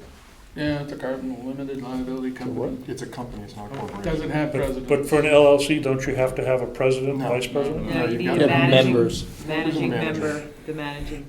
Well, Yeah. everybody do that. Yeah. I have to tell you, as I wrote this and did the memo with it and thought, okay, I'm trying to address everything, I thought George and Mike are gonna come up with a dozen different examples Sorry of, about because that. I don't know those technicalities. No. That's why they're here. Right, So- so there you I go. think you said something. And that's why it's just Corporate type. interesting. Yeah. I So think is you there said some something- language that you can think of and get to I- Jeremy maybe within a couple of days to try to incorporate to make it Or let the owner do what cover they things more Member broadly? partner. I think I would add Strike the whole member thing. I like this Scott Free guy over here. I didn't realize I was the only Republican on the board. So member or partner? Yeah, I think that covers most of the business entities. Maybe that's the, instead of corporate type. We have a limited partnership. That gets so weird though, because you could have a member that owns 1% of the company. Right, exactly. Oh, It's yeah. like- And the GP. And the guys that have the money to do this type of stuff are clearly gonna do that. They'll play games. So And they're- and they'll take their prospective tenant and make them a 1% ownership or partner. Correct, and then nobody has to live there, Yeah. Maybe we should leave that out and majority owner. be more strict rather than. There you go. Okay. That's 51%, right? I'll move on, I'll come up with something. Mike to address. These guys will email you. All right, any more questions on this one? Copy you. In item 7, about not, I originally had drafted it as just the accessory dwelling unit cannot be used as a short-term rental or a vacation unit. And then I thought, oh, yeah, well, what about the main house? What about the principal dwelling? Elsewhere in the regulations, you're not allowed to have a short-term rental, but I That's defined thought, under rather 90 than not days. include it, it's best to say neither the principal nor the accessory can be for short-term. Which is 90 days. I was gonna say, do we need to By our explicitly say regs. 90 days here? But it's by, our regs define a short-term rental as 90 days, correct? They're not explicit now, well, yeah, there's a provision that said you cannot have a business use where you have customers or clients coming to the residential property, and a short-term rental is having the customers come to the property. But it's not explicit, it doesn't explicitly say 90 days. It doesn't explicitly say vacation rentals or short-term. And that's something that the commission may want to consider amending the rest of the regulations to say that vacation rentals are not allowed, or they're only allowed under certain circumstances, but that's a different topic than, That's, I know that's a different topic, and that does happen currently, does happen. People rent their houses for the summer, right? Potentially, yeah. Good answer. Yes. Do you, and as a result of. Particularly during Yeah. during COVID, it was definitely. Yeah. I thought you only had 2 lawyers on that. is there any Yeah, benefit to yeah. using the reference to a transient, saying that you will only rent to a transient who Well, that's in the, in that, that was already in there? Yeah, okay, but I was just. I just put neither the principal nor the accessory, whereas before I just said the accessory dwelling unit cannot. Cannot be be rented rented out more short than 90 days, right, okay, or could not be rented to a transit, to anyone other than a transit who has to leave in 90 days. Yep. Okay, whatever. And as a result of the discussion last time where there were questions about, well, what about an RV? Can we do this with an Oh, RV? yes, you built Or that. what about these shipping containers? I thought, I'll just draft it, we can include it, then, because if you have questions, it wasn't clear, let's include it in the regulations, and so I had these 2 other provisions about recreational vehicles can only be used as an accessory dwelling unit if they're modified to comply with the building permit as a structure. Rather than people say, oh, well, we want to live in the camper trailer, or we want to live in the motorhome, or whatever. I don't think that's what you want, and so they would need to modify them. And it's possible to do that. And the same would be true with the shipping containers or anything, and I thought, well, it's better to be explicit and avoid the confusion, because as the staff is going to be fielding a lot of these questions, it's easier to say, look, it's right here in the regulations. Under accessory dwelling units, you can't do that unless you modify RV or the shipping container to meet all the building code and all the other regulations, and as far as placement and so forth. And my apologies if I've asked this before, but in order to enroll a child into the Darien school system, you need at least a year rental, correct? A year lease? Somebody's renting a house? I don't know. Yeah, I think the answer is yes, but It has to be a year. yeah, I was only on the Board of Ed for 12 years, I'm not I was just saying that, you've been on every board. sure. I believe it's. Board of Finance next, right? But legal But lawyers it's also answer. 10 years ago, so. He's I gonna don't get know, the I'll have to trifecta. research and charge you for that. Right. No, I don't know that. I've never heard that before, but there's some logic to that. People do live on boats, you know.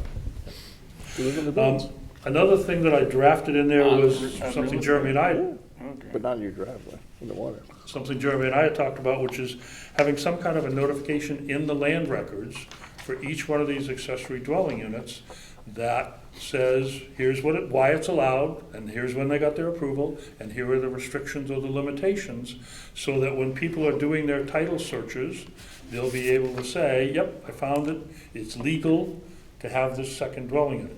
I would love to If they have don't find that. a notification like that, then it wasn't approved by us, and, I'd love to have that, that'd be great. Yeah, Yep. yeah. okay. Yeah, because that's happened to other people in town where they've have with multiple dwelling units and they have a fire, and next thing you know, it becomes a single-family house. Have you ever heard the phrase, but I bought it like that? Yeah. No, I've heard that because it many, was on the many MLS card. times. Right, and my realtor said it was, Yeah, right. My realtor, there's a guy living there, my realtor said it's a two-family house, and I can rent it out the apartment. I mean, that's gonna get rid of some of the stuff that's grandfathered. yep, it will, it hopefully will.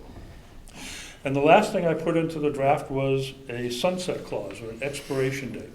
When you discussed it last time and you took out the provision for having each of these ADUs being an affordable dwelling unit, I thought, well, when you go to the public hearing, you should probably expect a lot of people to oppose it.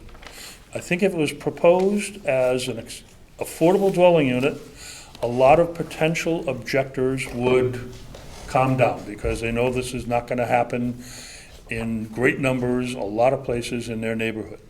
As soon as you open it up to be a market rate thing, or market rate rental, I think a lot more people in opposition are going to come out and say this is not appropriate for the town of Darien, not appropriate for my neighborhood.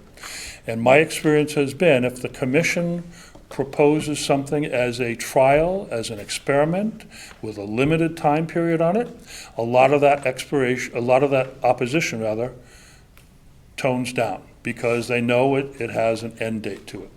So I think it would be wise to include some kind of an expiration or sunset clause in the draft regulations. If things are not going well, if this is adversely affecting the community with too many people and too many vehicles parked on the street, you know, that the parking spaces on the site aren't adequate or whatever, then 5 years from now, it will automatically expire. And it's not like you're taking away somebody's rights. It's just a provision that was put into the original regulation, and you don't have to fight about it. It And so automatically never- expires. So everyone that was built under the regulation is legal, but you can't build anymore. Right.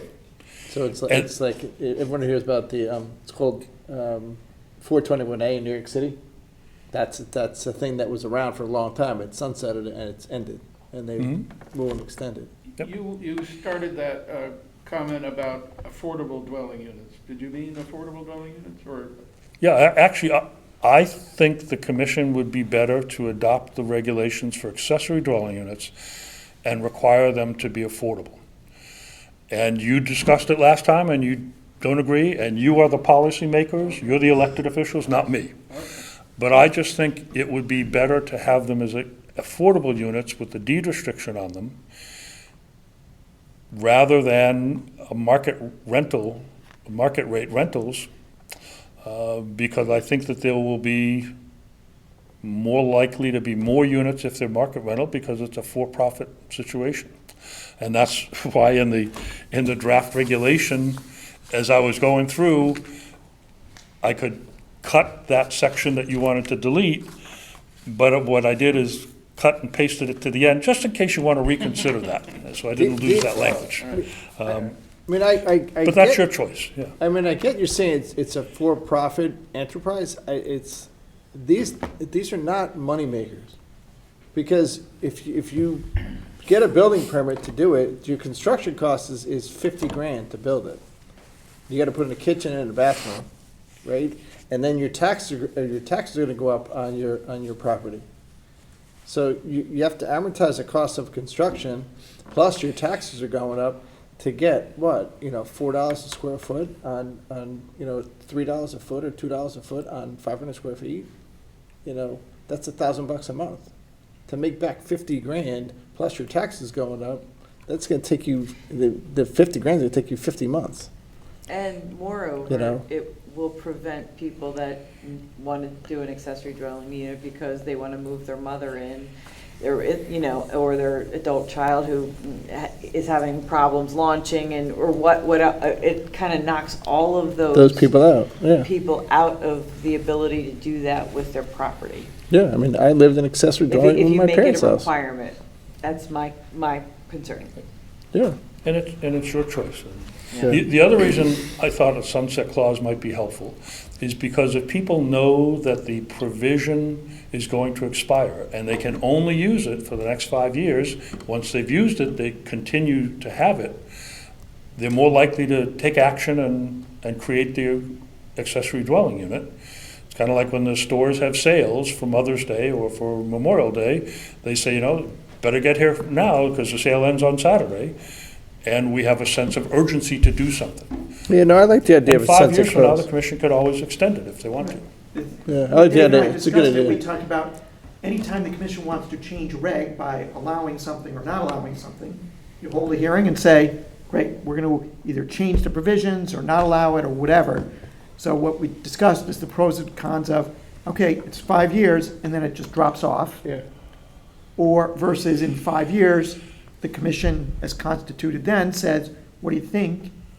What do you want to do? Do you want to extend it, delete it? That's a great And more idea. likely, you're going to make changes between now and then. Are you, to be clear, are you recommending the sunset clause to be only if you deem these affordable, or just in general It's for two the separate- overall? In general, it came to mind because you deleted the affordable clause, and Okay. I thought you're gonna run into more resistance at the public hearing Okay. than So you could- than You you can might apply that anticipate. Now, you know the sunset, yeah. community better than I do, Yep. and from a different perspective.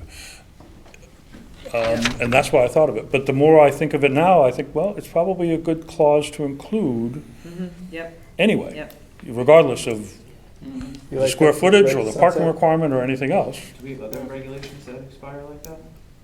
Or would this be the? We have done it before. Yeah, let's just say, is Yeah. there precedent Done for it before? doing it? Yeah. I think it's a really good idea because then it forces a future board to either extend it, make some changes, Yeah, or be look at happy with killing it, but it forces a relook for something new in a decent window of time, so I think it's a good idea as It's a well. good idea. Yeah, okay, you went on that one.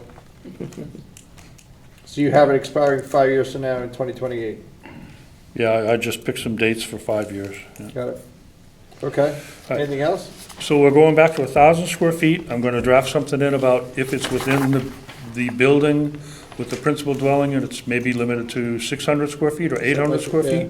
something like that, Um, 600, start there. Because last time we were here, we were talking about the size of the garage. The garage door is 8 feet wide, right? And the garage depth is 24 by 24. 24 by, and that's, what's 24 by 24? Some number greater than 1. Sorry. So we're getting real close to a draft that could be distributed to Yeah. the town clerk and the public for Yeah. This is Hold on, fine. consideration and a public hearing. Right, so then you get to 1,000. You get to 1,200. Okay. Good.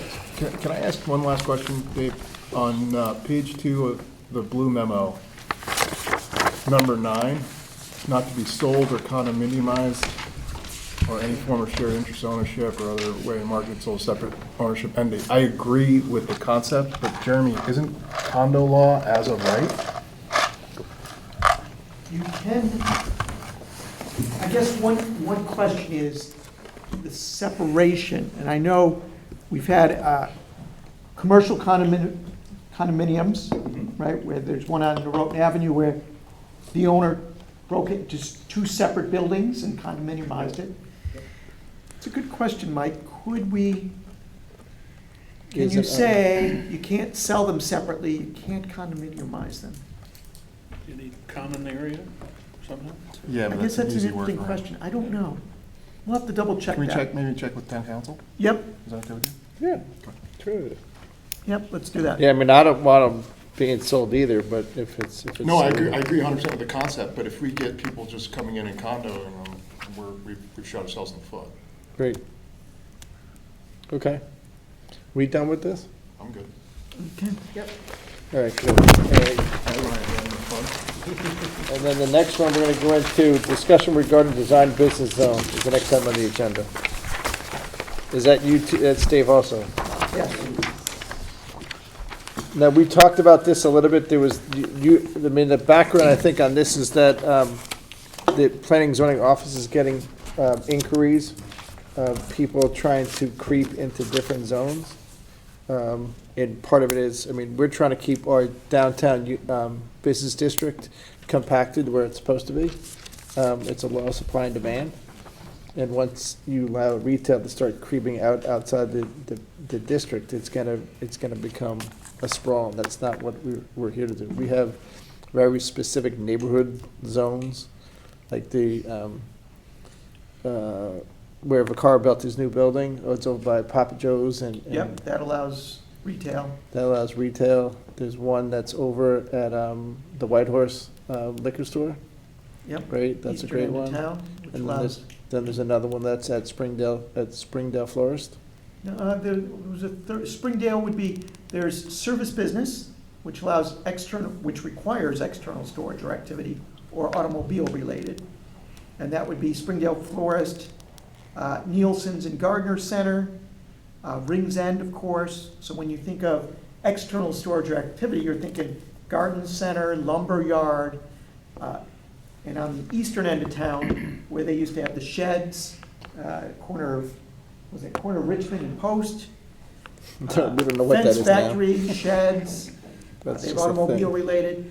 So what we found is in this DB zone, which extends from the corner of Boston Post Road and Sedgwick and goes eastward to Birch, DB1 and DB2 were combined a few years ago, and we want to make it clear. We're getting a lot of inquiries of people that are trying to put landscape companies in there. Like, that's really more of a service business use. You see landscape trucks pull up, or a pool company, or they want to put typical retail, T-shirts, notebooks, coffee mugs, jewelry, whatever. Like, oh, that's more of a downtown thing, and you wouldn't want that in the DB zone either. So what we said is, the regs, when they got changed a few years ago, I think what we realize now is, they made it a little more unclear instead of clarifying it. And so we've come up with a discussion, I think Dave worked on a memo saying, we need to clarify this and say, certainly there's grandfathered commercial sales and service or retail, such as what used to be M&T Bank in Brian McKay's building, Complete Angler, I think was a grandfathered retail. There were a few others. Tom Gary's Framing and Art on the south side of the Post Road.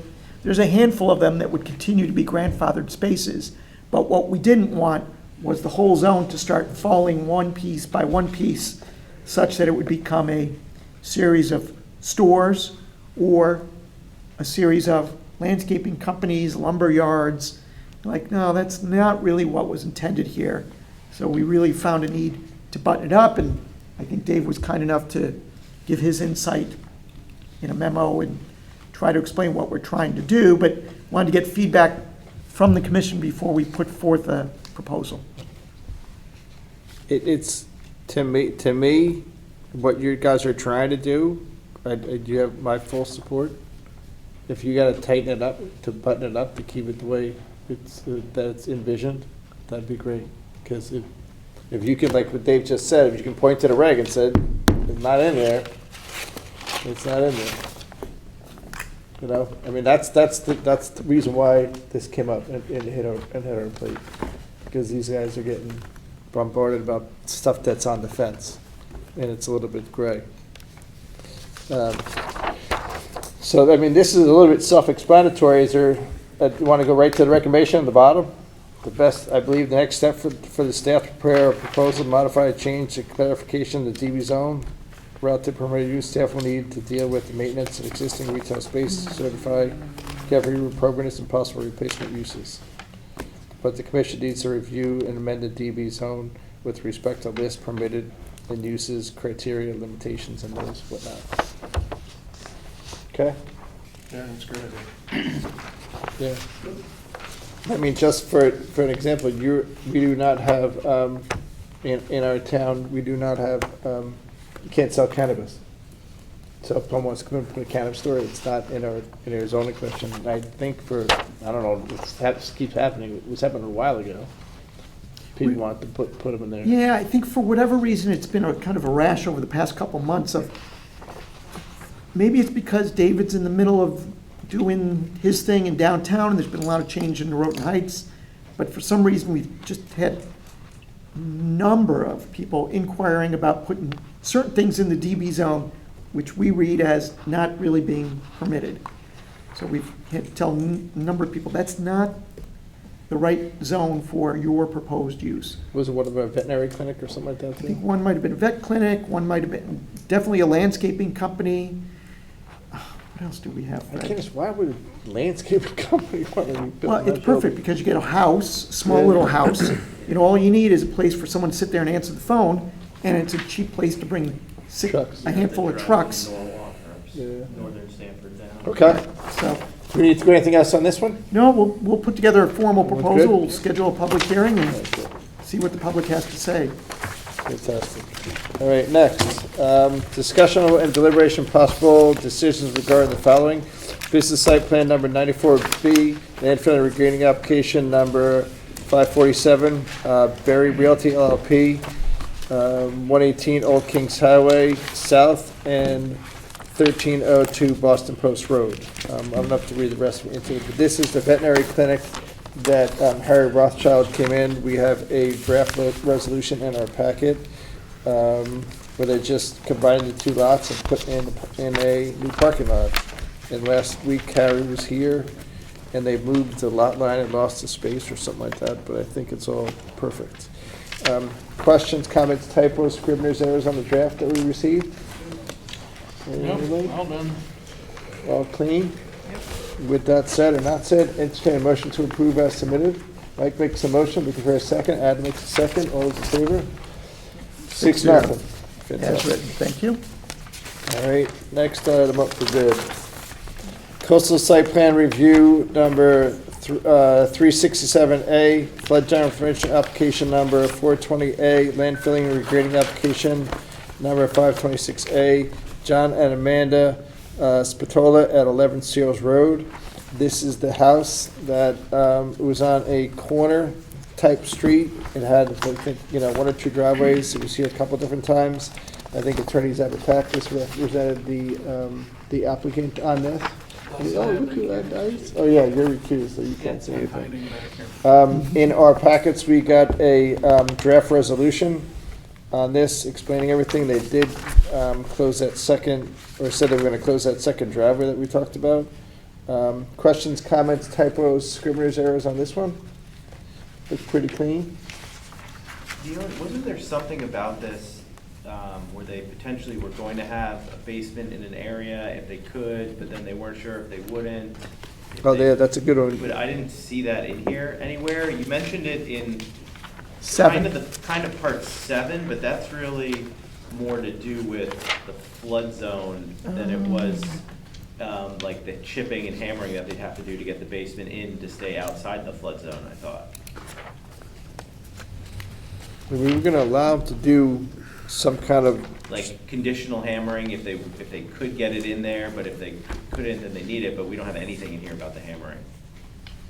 There was that front sort of sunroom on the, So we could add that as a second sentence in D on page 4, do you think? because we were going to allow them to do the hoe ramming yeah, if if they needed They it, weren't sure. so they didn't have to come back. Right now, they'd have to come back, right? So I just want to make sure that's in there. Other than that, it looks fine. Good catch, Adam. Thank you.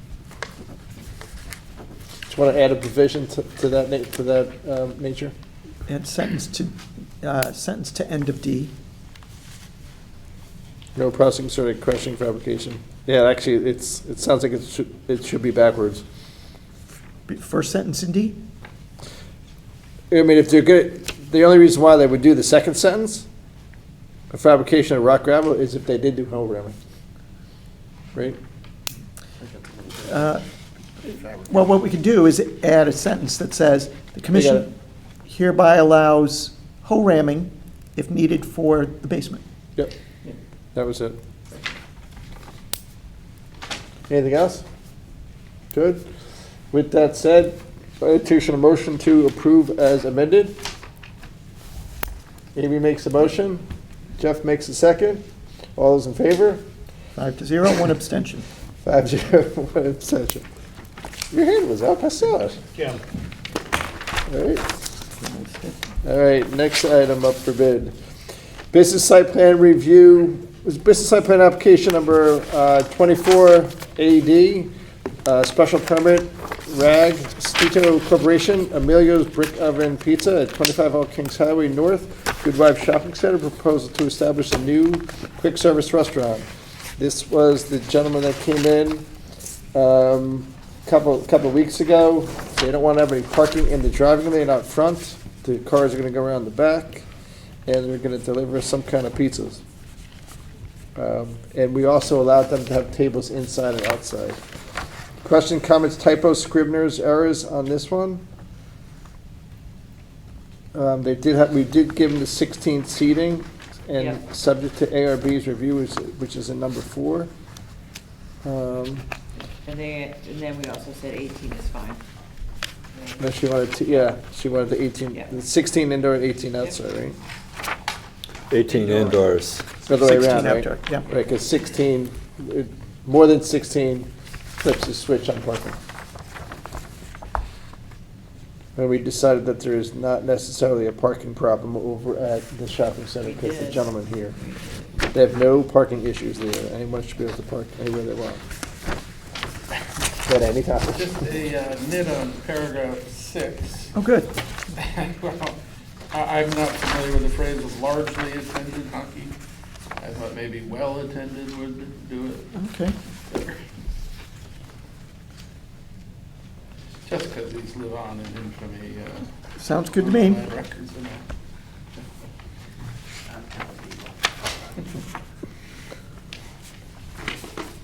Not going to probably largely, so what we're saying is change that word largely to well-attended? Yeah. You don't see large people walking into the building? I haven't seen a largely attended. Well, that contrary would be unattended? Exactly. Okay, with that one change, any other questions, comments, typos, criticisms on this one? Okay, motion to approve as amended. Adam makes a motion. George makes the second. All those in favor? 6-0. Fantastic. We're moving right along. Next one. Coastal Site Plan Review number 373, landfilling and regrading application number 547, Marissa Pistine Perkins at 7 Content Place. I can't pronounce that one. 5, geez, why did I say 7? 5 Content Place, me neither. Proposal to construct new additions to the southwest side of the existing residence, construct a retaining wall, associated grading of the property, and perform related site development activities within a regulated area. This one I don't remember that well. The house at the back of, Salem Street. Salem's all the way in the back. They It wanted- sits up way high. Yeah, Mhm. very Yeah. high up. It was pretty uneventful. That's right, yeah. It was the Salem Street Center. We got a draft resolution in our packets again. Questions, comments, typos, scrivener's errors on this one? Yeah, they were, now I remember, because I couldn't remember the name at that time Yep. either. All clean? Yes. Okay, with that said or not said, entertain a motion to approve as submitted. George makes a motion, Amy makes a second. All in favor? 6-0. Yep. Fantastic. All right, next item up. discussion only regarding the following: business site plan application number 234B, special permit application number 236A, Grove Street Plaza LLC, Harvest Restaurant Group, proposal to establish a new 1,371 square foot full-service restaurant on the first floor and basement formerly occupied by the Melting Pot. Proposal to establish part-time seasonal use of the existing public plaza to accommodate outdoor dining for the new restaurant, the business at 20 Grove Street, and the general public. Public hearing closed on April 25th, 2023. We had a long meeting on this one with regards to the capacity, and I think the size of the outdoor seating is what we generally focused on. The restaurant inside, we're gonna convert the basement of the building to a restaurant use, so they can prepare foods, which we have that in town and in various other spots. So I think that was fine. It all came down to, I think, the outdoor seating and what we have to do with the public plaza. Relative to that, have they had any action yet from the Board of Selectmen on this? Nope, they expect to go to the Board of Selectmen soon. Okay. So I don't know exactly when. Might be this week, could be early June. So this goes back to what George was saying on Great Island, the cart before the horse, or the, to do the left one for the right one. Do we need to go over this already?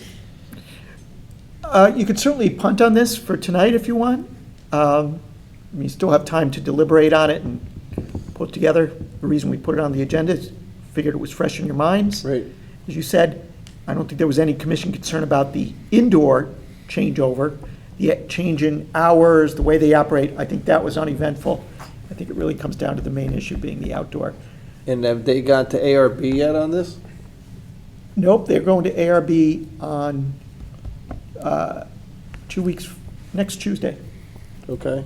It sounds like we're premature, but we can bounce it around if you want to for a little bit to get concerns on it, but ARB's not seeing anything they planned outside. They said there was gonna be no lighting outside, no sound outside. I don't know if in the places that I go, they put those temporary heaters out. The temporary heaters at 10:20, and those are there a long time. That all has to go in front of ARB. Even Planet Pizza's got lights out. Heights Pizza, which is the old place, they have catenary lights outside of theirs.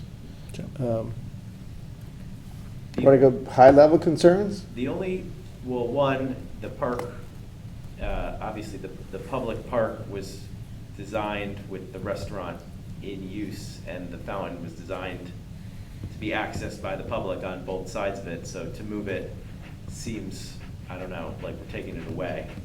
So I'm not super excited about shifting that outside, particularly when the public is gonna wanna use it on the nice weather nights, which is when the restaurant will want to use it.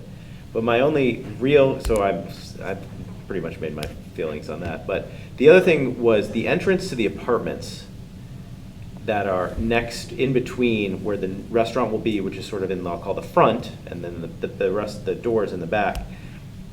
When I was looking at the schematics again today, it looks like they want to put tables like right in front of that entrance. And I was wondering if there's some regulation that, because that's an entrance or an egress to a, somebody's apartment, can you just put a structure right in front of that door? Or does there have to be some way for them to get into their apartment without having to go around a table or we'll check that waiter with the fire marshal. station or something about that? Because it seems You like can envision somebody sitting there with a stroller, and the stroller spills over, and then all of a sudden, people can't really maneuver into their own Just in apartment general, building. somebody's coming home from work at 9 Yeah. o'clock on a Thursday night, and they have to walk through 6 tables to get to their Or house. they have a big rolly bag. That or seems like, it's kind of, when people are looking at it and they're like, oh, I'm sitting here dining in a pretty nice high-end restaurant, and they're like, why is this guy dragging a bag, from both sides. I can see the patrons being like, why is this guy dragging a bag in, I gotta move. And I can see the guy who lives there being like, why do I have to walk through this? This is. Are you talking about the Grove Street entrance? Yeah. I think they said at the presentation, they were going to eliminate a table on either side of the entrance. They acknowledged they should not, I think it was David, We acknowledge have that that. those 2 tables would be removed. But there's still some from getting to Yeah, the parking lot yeah. in between. That's sort of like is there a requirement of a path? Like imagine a firefighter has to I was go gonna in say- and there's tables out there, right? I'm not sure how that works on the outside. And on the inside, if someone starts burning, Just kick them over. Yeah, someone's burning their turkey inside the oven, he's got to get the hell out of the apartment. They walk Right. out of the apartment, there's, table right there. yeah, It's weird. So that would be my other concern. okay. Good look at the floor plan again. What, anything else on high level? No. I would still remove 6 tables in the, Grove Street area, between Grove Street and the fountain, as I described. Yeah, I'm curious to see what the selectmen are gonna weigh in on, is there a hybrid solution in carving out something so it doesn't quite feel like the public plaza space totally went away?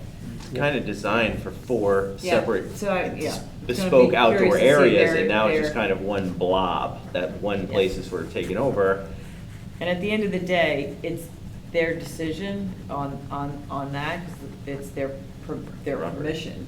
So, You mean their decision being the Board of Selectmen? yeah, Okay. so I do think we're a little premature on us. Yeah, you the know. other- I wanted you to add that document too.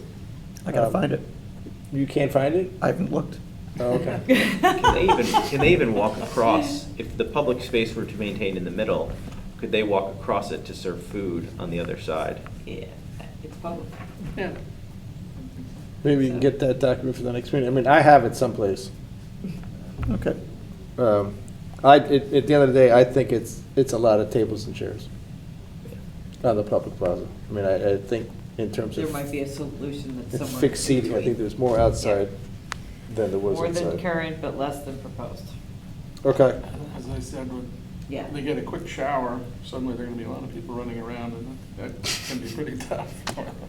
You're gonna need a lot of stuff. There was no umbrellas, no nothing, no awnings, no. No? Okay.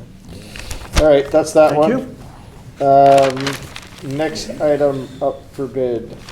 Just chairman's report, nothing major, just a couple high-level things. I just want to congratulate the town and all the people that worked on the acquisition of Great Island. It closed last weekend on Cinco de Mayo.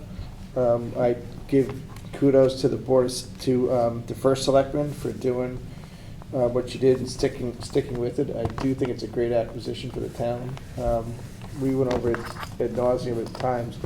That is, if that thing was ever developed, it could have been developed with the active senior overlay zone, and that would have been a lot of dwelling units. The next thing I wanted to talk about was Parklands. I want to reach out to the developer of Parklands. I did find out that Mr. What the heck is his name? Gillen. Bob Gillen was ill. He was very ill, and he was not able to get together and whatnot. So I've not ever reached out to him. What else? Tomorrow, is it tomorrow? Yeah, I think it's Thursday. Thursday, there's going to be a Zoom meeting of the chair of chairs, of the committee of chairs. I get together with the other planning zoning chairman in our southwest region, or part of Fairfield County, to discuss stuff. The fair share bill is I don't know if the problem where it's getting legs or not. The fair share bill is still working around in the State House. Got out of committee. That's probably the best way to do it. It got out of committee. I don't know what happened to the other bills. They changed and the numbers changed. That's a bill that I had the document at one point in time. Darien's fair shares to add something like 6,000 units to our town, which is, we only built, 300 in the last. I have that document. It took us 20 years to build, I think, 3,000 units in our town. 300. No, it was when we went back to, we did it. It was a decade. We went back to. It's more than three. Is it 8? I forget the number. 900? It started with I think it was 1,000. I think it started with Avalon, which is So it's 189 20 years, about 1,000 units over 20 years. Yeah, and we're supposed to build 6,000. That's what the fair share math comes out to. State providing money for that? No, Oh, okay. no. So that's still kicking around. What else was on my list? And then I went to there's just, I don't know, trade group, whatever you want to call it. It's called BizNow. BizNow has these meetings of a bunch of real estate guys get together. There was a big presentation about multifamily housing, how and what was happening in the markets. The one gentleman that spoke does a ton of work in New Haven and in New Haven County. New Haven County is taken off in the city of New Haven, and the reason why is because they call it Eds and Meds. Spinnaker, that built all of downtown Norwalk, is doing great up there, and that to me is an example of free market. If the free market wants to do it, they don't need Spinnaker and the other guy from David Precy from Palladium. They don't need any state help to build what they want to build up there. I think that's pretty much it that I had. The other thing I was cool, I wore tonight, I have missed my Green Ledge vest on. Green Ledge Lighthouse is under renovation, in case anybody knew that. So maybe there's going to be a ferry someday that goes from Great Island to Green Ledge Lighthouse. But we don't see that because I don't think that's in the town that they're in. It's in Norwalk. That's it for me. Next thing is Director's Report. Anybody have any questions for me, shoot them out too. Nope. Good? No, all right, next item is approval of minutes. We got 3 sets of minutes. We can blow through these pretty quickly. That'd be great. First one is March 7th. This is one where we redlined. We wanted to, We redlined it. We're going to do it all over again. so I just wanted to show you the changes that were made since the last time you saw it. And so those are right here In red. in red.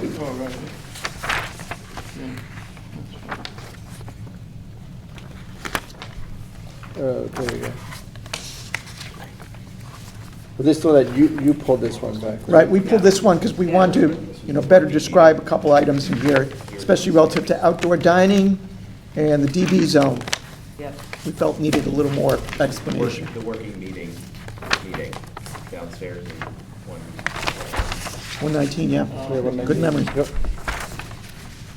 Cool. Questions, comments, changes on this one? Scrivener's errors, typos? Look good. Adam says look good. Amy says look good. Amy just made a motion. Yeah. Yes, I sure did. And Jeff made the second. All those in favor? 6-0. That's a good pen move. 4-0, I wasn't there. No. Who else wasn't there? I wasn't there. Jeff. All right, so 402. Next item is March 28th. That was my sister's, my wife's birthday? No. Someone's birthday in your family. That was my sister's birthday. It was my sister's birthday, yeah. He doesn't know. Yeah. It better not be my wife's. She's going to watch me on TV. Hey, Papa. I know Papa's watching. 7 Cedric was on here. They were going to look at this again to make sure all that information was good. This was really focused on the 7 Cedric application. In the most part, and then the second piece, we have the house at Harbor Island, 25 Harbor Road, which is in a resolution, which we can't change anyway. And that's it. Any questions, comments, typos, scrivener's errors on this one? Just a motion, it might matter, close it. I would entertain a motion to approve as submitted. George makes a motion, looking for a second. Adam makes a second. All in favor? 5-0. We have 5-0 on this one, and 1 Jeff abstained. Last one, we have April 25th, public hearing. The first item on here is 95 Long Neck Point. That was the Ziegler one that was withdrawn. Then we have the house that was on 114 5 Mile River Road. That one got punted also, right? Yep. Then we had, most of the discussion was on Grove Street Plaza, because we went over everything on that one. Questions, comments, typos, scrivener's errors on this one?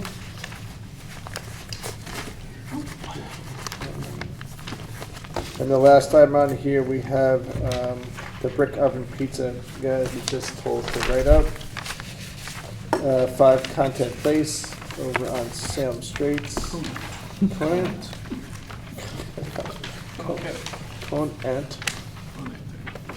Conant O'Brien. And then the first hearing on 53 Camp Avenue. And then what else is on here? The next go on the veterinary clinic. And the last one on Seals Road. Director's report. Questions, comments, type on this one? All clean? Adam makes a motion, Mike makes a second. All those in favor? I think, Jeff, are you doing this one? No. Nope. Okay, 5-0. What, I know I came late, did we hunt the first item of the 53 Camp Ave? Was that- No, we finished it. Okay, you We did. got, yeah, that was nice landscape. Okay. Yep. And we made them, we're hoping it's gonna guarantee for the trees for a year. Okay. Any other business? No. Two-thirds majority? Good. Next up, meetings, we said May 23rd. Adam- Is that definitely? Adam's out on May 23rd, but everyone else should be here. Now it's a 50-50 out. So Okay. Potentially out, potentially not. And then May 30th is the day after Memorial Day. That's going to be a special meeting. So both of those nights are full public hearing nights. Maybe I will be out. Okay, I might change that. all right. Where are we going? Anything special on those? Me and my wife's going to It looks like on May 23rd, we're likely to see 7 Sedgwick again. House on a vacant lot, 17 Nickerson will be May 23rd. On May 30th, house and regrading at 142 Nearwater. What's the house on the vacant lot? It's 17 Nickerson. If you go down There's a Nickerson vacant Lane, lot? there's a little vacant lot there that was divided a couple years ago. And then on May 30th, there'll be an application for a paddle court at Weed Beach, Great Island, which we discussed. Is it pickle or paddle? I think it's paddle. Paddle. Yeah. No pickle. And Great Island's coming in with something? Great Island, May 30th, and then there's 2 other applications, and then we're already scheduling some June applications as well. What's Great Island looking to do, do you know? It's a stable. Stable. Stable. Got it. All right, with that said, education motion to close. That's Jeff. Mike's got the second. All in favor? 8, 6, 9, 39. Thank you. Thank you, TV 79. Good night. Not bad.